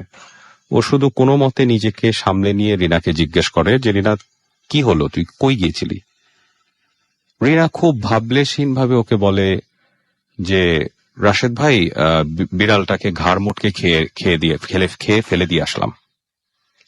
ও কথা বাড়ায় না, ওর কাছে একটু অ্যাবনর্মাল লাগতে থাকে। ও উপরে চলে আসে, রিনা ওর পিছন পিছন বাড়িতে ঢুকে। ও বাড়ির দরজা বন্ধ করে ও জাস্ট ঠান্ডা মাথায় চিন্তা করে, এখন এত রাত, ওর মাকে যদি উঠায় ও এইসব কাহিনী বলতে যায়, উনি হয়তো ওই অবস্থাতেই হার্ট অ্যাটাক করবে। তো ও জাস্ট অপেক্ষা করতে থাকে যে রাত ভোর হোক, আমি জিনিসটাকে পরে ধীরে সুস্থে দেখবো। ও রুমে চলে আসে। কিছুক্ষণ পরে ওর হঠাৎ কি খেয়াল হয়, ওর মনে হয় যে আমি মাকে একটু দেখে আসি মার রুম থেকে। ও ঘর থেকে বের হয়, যাবার পথে ওদের ডাইনিং রুম, সাথে কিচেন। ও কিচেনে দেখে কিচেন থেকে খচখচ খচখচ করে একটা আওয়াজ আসছে। ও কিচেনের কাছে যায়, লাইট জ্বালায়। ও দেখে ময়লার যে বালতিটা রাখা কিচেনে, ওই বালতির মধ্যে মুখ ডুবায় মেয়েটা কি যেন খাচ্ছে। ও লাইট জ্বালানোর সাথে সাথে মেয়েটা ওর দিকে তাকায়। ও জিজ্ঞেস করে, রিনা তুই ঘুমাসনি? রিনা বলে, এটা কি ঘুমানোর সময় ভাইয়া? ও তার ল্যাঙ্গুয়েজে এভাবে রিপ্লাই করে। দেন ও আর কথা বাড়ায় না, ও জাস্ট হেঁটে ঘুরে আস্তে করে মার রুমে যায়, লাইট জ্বালায়, দেখে রিনা মার মাথার কাছে বসা, মার মাথায় হাত বুলিয়ে দিচ্ছে। তখনও রিনার মুখে পশম লাগা, রক্তের আঁচড়, এবং সে ওই হাত দিয়ে তার মায়ের মাথায় হাত বুলাচ্ছে।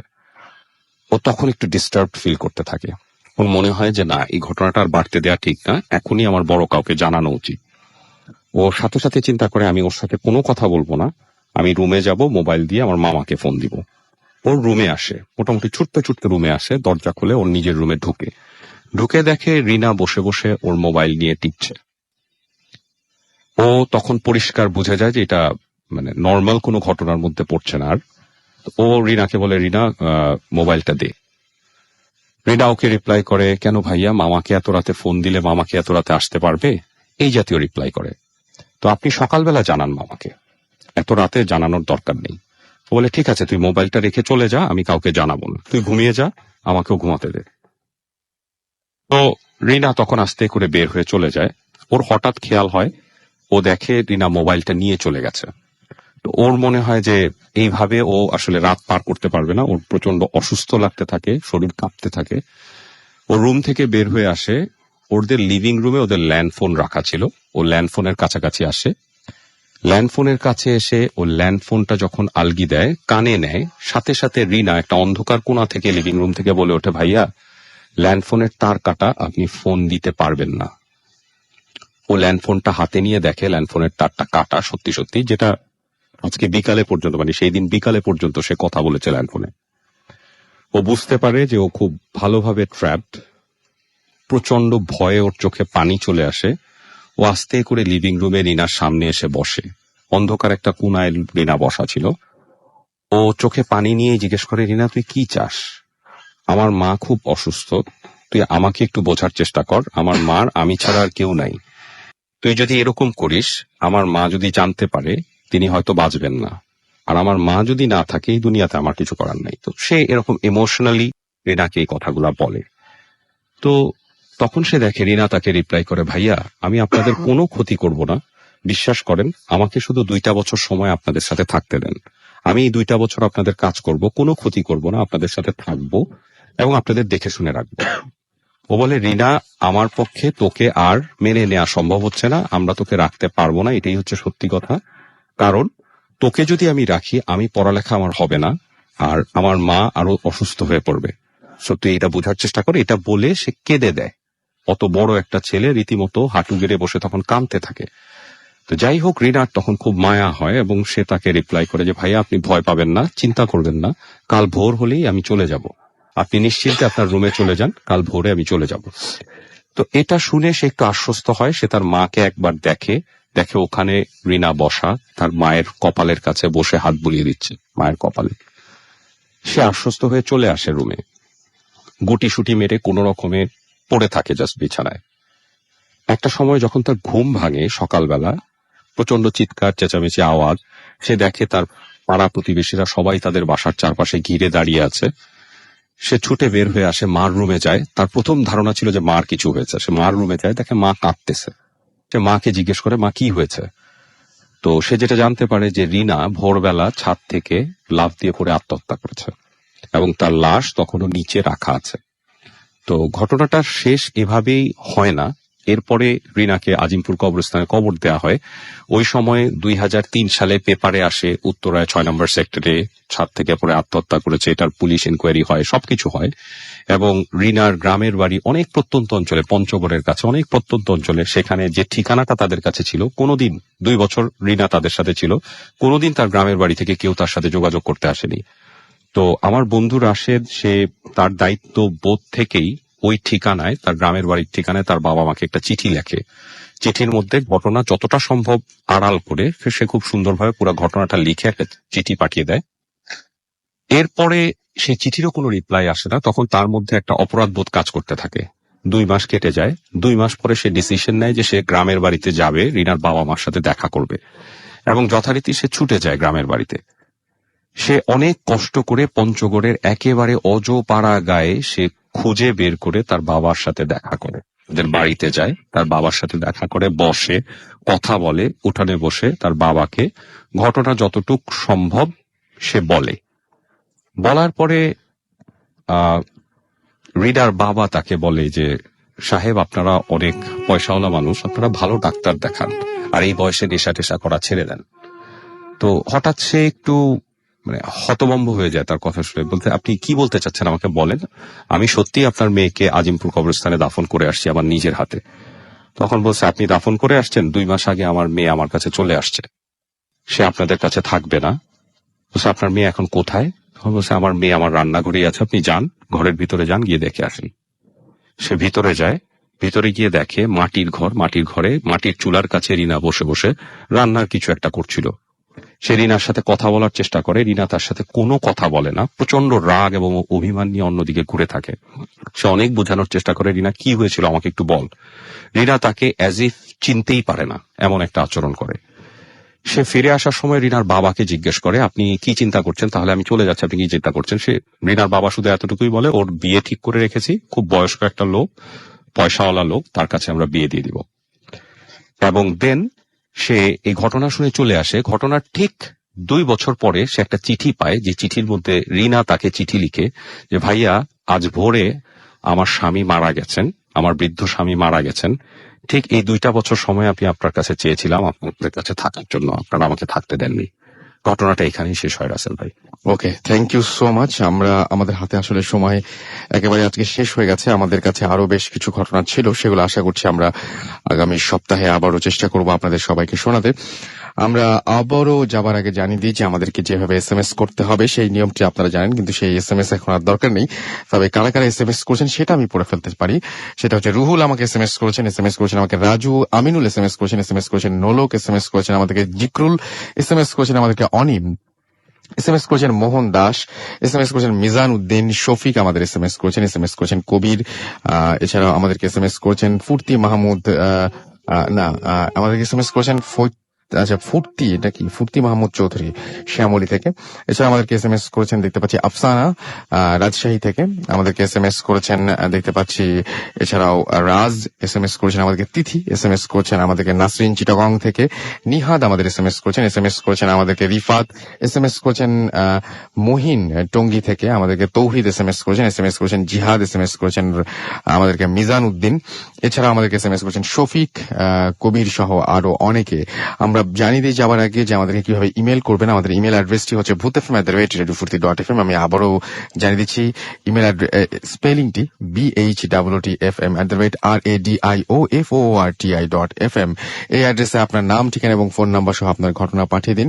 আগামী সপ্তাহে ঠিক রাত 11:59 আবারও হাজির হয়ে যাব, এবং সেই সাথে আমাদের ছোট্ট একটা বিজ্ঞাপন বিরতি রয়েছে, এবং বিজ্ঞাপন বিরতির পরপরই থাকবে একটা ছোট্ট ফাইল, যেখানে রেকর্ডের একটা ফাইল, যেটা একটা অডিও ক্লিপ, যেটা আমাদের লিসনার একজন পাঠিয়েছেন। সো সেটা আপনারা অবশ্যই শুনবেন আশা করছি। আমি বিদায় নিয়ে নিচ্ছি আজকের মতো এখানেই, এবং আমি এবং মাসুম আপনাদেরকে অনেক অনেক থ্যাঙ্কস জানাচ্ছি এতক্ষণ পর্যন্ত আমাদের সঙ্গে থাকার জন্য। সবাই ভালো থাকবেন, সুস্থ থাকবেন, সুন্দর থাকবেন, মোস্ট ইম্পর্টেন্টলি ফুর্তিতে থাকবেন। আজকের মতো এখানেই, টাটা। হ্যালো লিসেনার, আমি সনেট নওগাঁ থেকে বলছি। আমি আজকে আমার লাইফে ঘটে যাওয়া একটি এক্সপিরিয়েন্স আপনাদের সঙ্গে শেয়ার করতে যাচ্ছি। ঘটনাটা শুরু হয় আমি নভেম্বরের মাঝামাঝি সময়ে। সেই সময় আমি ইন্ডিয়া গিয়েছিলাম। আমি ইন্ডিয়াতে ঢুকি যখন, তখন বিকেল হয়ে যায়। বালুরঘাটে আমরা নাইট হল্ট করি একটা হোটেলে, এবং পরদিন সকালে আমাদের ট্রেন ছিল। তো আমি রাতে যখন খাবার দাবার সেরে আমি আর আব্বু রুমে ঢুকে যাই, তখন আমার হঠাৎ করে টয়লেটে যাওয়ার ইচ্ছে হয়। তো আমি ওয়াশরুমে যাই, এরকম সময়ে কেমন আমার একটা ফিল হলো যে আমার টয়লেটে আমি ছাড়াও কেউ আছে এরকম। তো আমি কাপড় চোপড় সব ঠিক করে নিয়ে জাস্ট উঠে জাস্ট টার্ন করেছি, হঠাৎ আমি একটা মানুষ দেখতে পাই। মানুষই একটা মধ্যবয়সী ছেলে, মাথা দিয়ে রক্ত পড়ছে, লাল লাল চোখে আমার দিকে তাকিয়ে আছে, ক্ষত বিক্ষত হয়ে আছে তার শরীর, এবং তার কাপড় চোপড় সব ছেঁড়া, মনে হচ্ছে যে প্রচুর মারামারি করেছে অথবা কিছু করেছে। কিন্তু লোকটা অসম্ভব সাদা ছিল, যদিও বাঙালি টাইপেরই ছিল, কিন্তু কতটা ভয়ঙ্কর আসলে আমি বলে বোঝাতে পারবো না। আমি সজোরে চিৎকার দিই, এবং আমার চিৎকারে আব্বু চলে আসে, এবং আমি সঙ্গে সঙ্গে বের হয়ে আব্বুকে জড়িয়ে ধরে চিৎকার করতে থাকি। আমি কিছুই বলতে পারি না। পরে আব্বু আমাকে জিজ্ঞেস করেছিল, আমি ভাবলাম যে হয়তো হ্যালোসিনেশন হবে বা কিছু হবে। অনেকে ট্রান্সপ্লান্ট টাইপের কিছু দেখতে পাই, যে এপার থেকে ওপার দেখা যায়। আমি কিন্তু এরকম কিছু দেখিনি, আমি ডাইরেক্ট একটা মানুষ দেখেছিলাম। যাই হোক, আমি জিনিসটা মনে করলাম যে আমার হ্যালোসিনেশন, আমার এরকম করে ভাবা ঠিক নয়। তো পরদিন আমি সকালে ট্রেনে করে কলকাতা গেলাম। কলকাতা থেকে আমাকে চেন্নাই যেতে হতো। তো চেন্নাই আমাদের 3টাই ট্রেন ছিল কলকাতা থেকে। তো উঠেছি, সারাদিন ঠিক আছে, রাতে খাবার দাবার পরে ট্রেনে ঘুমিয়ে গেছি। ইন্ডিয়া ট্রেন 1 তলা 2 তলা 3 তলা এরকম করে 3টা সিট থাকে। তো আমি সবার উপরের তলায় ছিলাম। তো হবে হয়তো রাত 2টা 2:30, হঠাৎ আমার ঘুম ভেঙে যায় এবং আমার আবার সেই টয়লেটে যেতে ইচ্ছে করে। তো আমি কেমন একটা নিঃশ্বাসের সাউন্ড পাচ্ছিলাম আমার সাইড থেকে। আমি ওইদিকে হয়েছিলাম, জাস্ট টার্ন করেছি, দেখি যে একটা মানুষ যাকে আমি ওই টয়লেটে এর আগেও দেখেছি, সে মানে কি বলবো, হাওয়াতে শুয়ে আছে। মানে যেহেতু আমি 3 তলায় ছিলাম, ওখানে কিন্তু মাঝখানে এই পারে ওই পারের মাঝখানের জায়গাটা পুরো ফাঁকা, সেখানে জাস্ট শুয়ে আছে এন্ড আমার দিকে তাকিয়ে আছে। সেই রক্ত মাখা মুখ, মাথা ফাটা, একদম সাদাটে টাইপের মানুষ। আমি যে কি পরিমাণ রাতে ভয় পেয়েছিলাম, তখন লাইট টাইট সব অফ, জাস্ট বাইরের রোডের থেকে লাইট গুলো আসছিল। মানে কতটা পরিমাণের ভয় পেয়েছিলাম আমি আসলে বোঝাতে পারবো না। আমার হাত পা সব অবশ হয়ে আসছিল, আমি চিৎকার দিতে চাইছিলাম কিন্তু পারছিলাম না। হঠাৎ খুব সাহস করে চিৎকারটা দিয়েই ফেলি, একদম চোখ বন্ধ করে ফেলি। চিৎকার শুনে কেবিনের সাইডে যারা ছিল সবাই উঠে যায় এবং সবাই বলতে থাকে কি হয়েছে কি হয়েছে, আব্বু বলে, কিন্তু আমি তখনও কিছু বলি না। আব্বু বুঝতে পারে যে আমার কোনো সাইকোলজিক্যাল কোনো প্রবলেম হচ্ছে, কিন্তু আসলে তা না। আব্বুর সঙ্গে আমি টয়লেটে যাই, টয়লেটে কিছু হয় না। জাস্ট আমি টয়লেটে যখনই যাই, ইন্ডিয়াতে যতদিনই ছিলাম টয়লেটে আমি যখনই যাই তখনই মনে হয় যে আমার টয়লেটে আমি ছাড়া কারো অস্তিত্ব আছে, মানে কারো প্রেজেন্টেশন আমি ওখানে ফিল করি। তো যাই হোক, আমি ওখান থেকে চলে আসি এবং চেন্নাই চলে যাই। কিন্তু আমার ভেতরে যে ভয়টা ঢুকে গিয়েছিল, এটা আসলে মানে ভয়ঙ্কর একটা রূপ নিয়েছিল। আমি চেন্নাই যাই ট্রিটমেন্টের জন্য। তো আমি হসপিটালে বসে আছি, আবার সেই আমার টয়লেটে যেতে ইচ্ছে করলো। তো আমি প্রস্রাব করার জন্য টয়লেটে গেলাম। তো টয়লেটটা অনেকটাই ভেতরে ছিল, একদম ওই জায়গায় মানুষজন কিছু ছিল না, পুরোটা এসি ছিল এবং অনেক বড় টয়লেট ছিল। তো টয়লেটে বিভিন্ন জায়গা আছে। তো আমি ওখানে টয়লেট করছিলাম, হঠাৎ মনে হলো আমার পেছনে কেউ একজন দাঁড়িয়ে আছে। মানে জাস্ট ফিল করছি, টার্ন অ্যান্ড দেখি। ততক্ষণ পর্যন্ত মানে আমার সাইকোলজিক্যালি যে কিরকম আমি মানে ভয় পাচ্ছিলাম আমি আসলে বলে বোঝাতে পারবো না।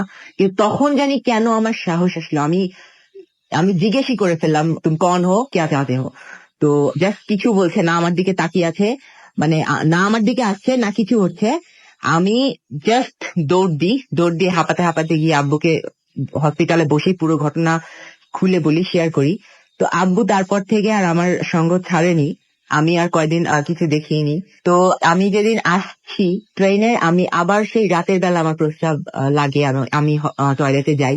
ওখানেও ঠিক একই ঘটনা ঘটছে, যে আমি জাস্ট টয়লেটের মিররে তাকাই এবং মিররে আমি সেই লোকটাকে দেখতে পাই, টার্ন করি বাট দেখতে পাই না। যাই হোক, আমার একটু সাহস এসেছে, আমি চলে আসি এবং শুয়ে পড়ি। তো ওই দিন রাতে এসে আবার বালুঘাট থামলো ট্রেন, ওখানে আমাদেরকে আবার নাইট হল করতে হবে। সেই একই হোটেল এবং একই রুম আমাদের আবার ভাগ্যে জুটলো। একই রুমে 2টা বেড ছিল, এক বেডে আব্বু শুয়েছিল, এক বেডে আমি শুয়েছিলাম। তো আমি আবার রাত কয়টা হবে আমি বলতে পারবো না, হঠাৎ করে আমার ঘুম ভেঙে আমি যেটা দেখলাম সেটা মানে আশ্চর্য, এবং মানে যেটা আমি নিজেও এখন পর্যন্ত বিশ্বাস করতে পারি না যে এটা সম্ভব কিভাবে। আমি বেড থেকে প্রায় 1 ফিট উপরে, অবিশ্বাস্য হলেও সত্য। মানে আমি মানে কি পরিমাণের ভয় পাচ্ছিলাম আমি আসলে কি বলবো আপনাদেরকে। আমি বেড থেকে না হলো 1 ফিট উপরে, অ্যান্ড সঙ্গে সঙ্গে চোখ বন্ধ করে চিৎকার এবং ধাক করে নিচে পড়ে যায় এবং আমার মাথা ব্যথা পায়। আব্বু উঠে যায় এবং সান্ত্বনা টান্তনা দেয় এবং তারপর দিন আমরা বাংলাদেশে চলে আসি। বাংলাদেশে আসার পর থেকে আসলে আমার সঙ্গে এরকম কিছু হয়নি। তবে ব্যাপার হচ্ছে যে অনেকের সঙ্গে অনেক হরর জিনিস ঘটে, অনেক প্যারানর্মাল জিনিস ঘটে যেগুলোর এক্সপ্লেনেশন পাই, বাট আমি তো চলেই আসলাম কিন্তু কোনো এক্সপ্লেনেশন পেলাম না। তো এটা আসলে আমি জানতেও চাই না যে কি হয়েছিল না হয়েছিল, আমি জাস্ট চাই যে আমার সঙ্গে যেন আর কখনো এরকম ঘটনা না ঘটে। সবাই আমার জন্য দোয়া করবে। ধন্যবাদ এবং ভূত এফএম কে শুভেচ্ছা।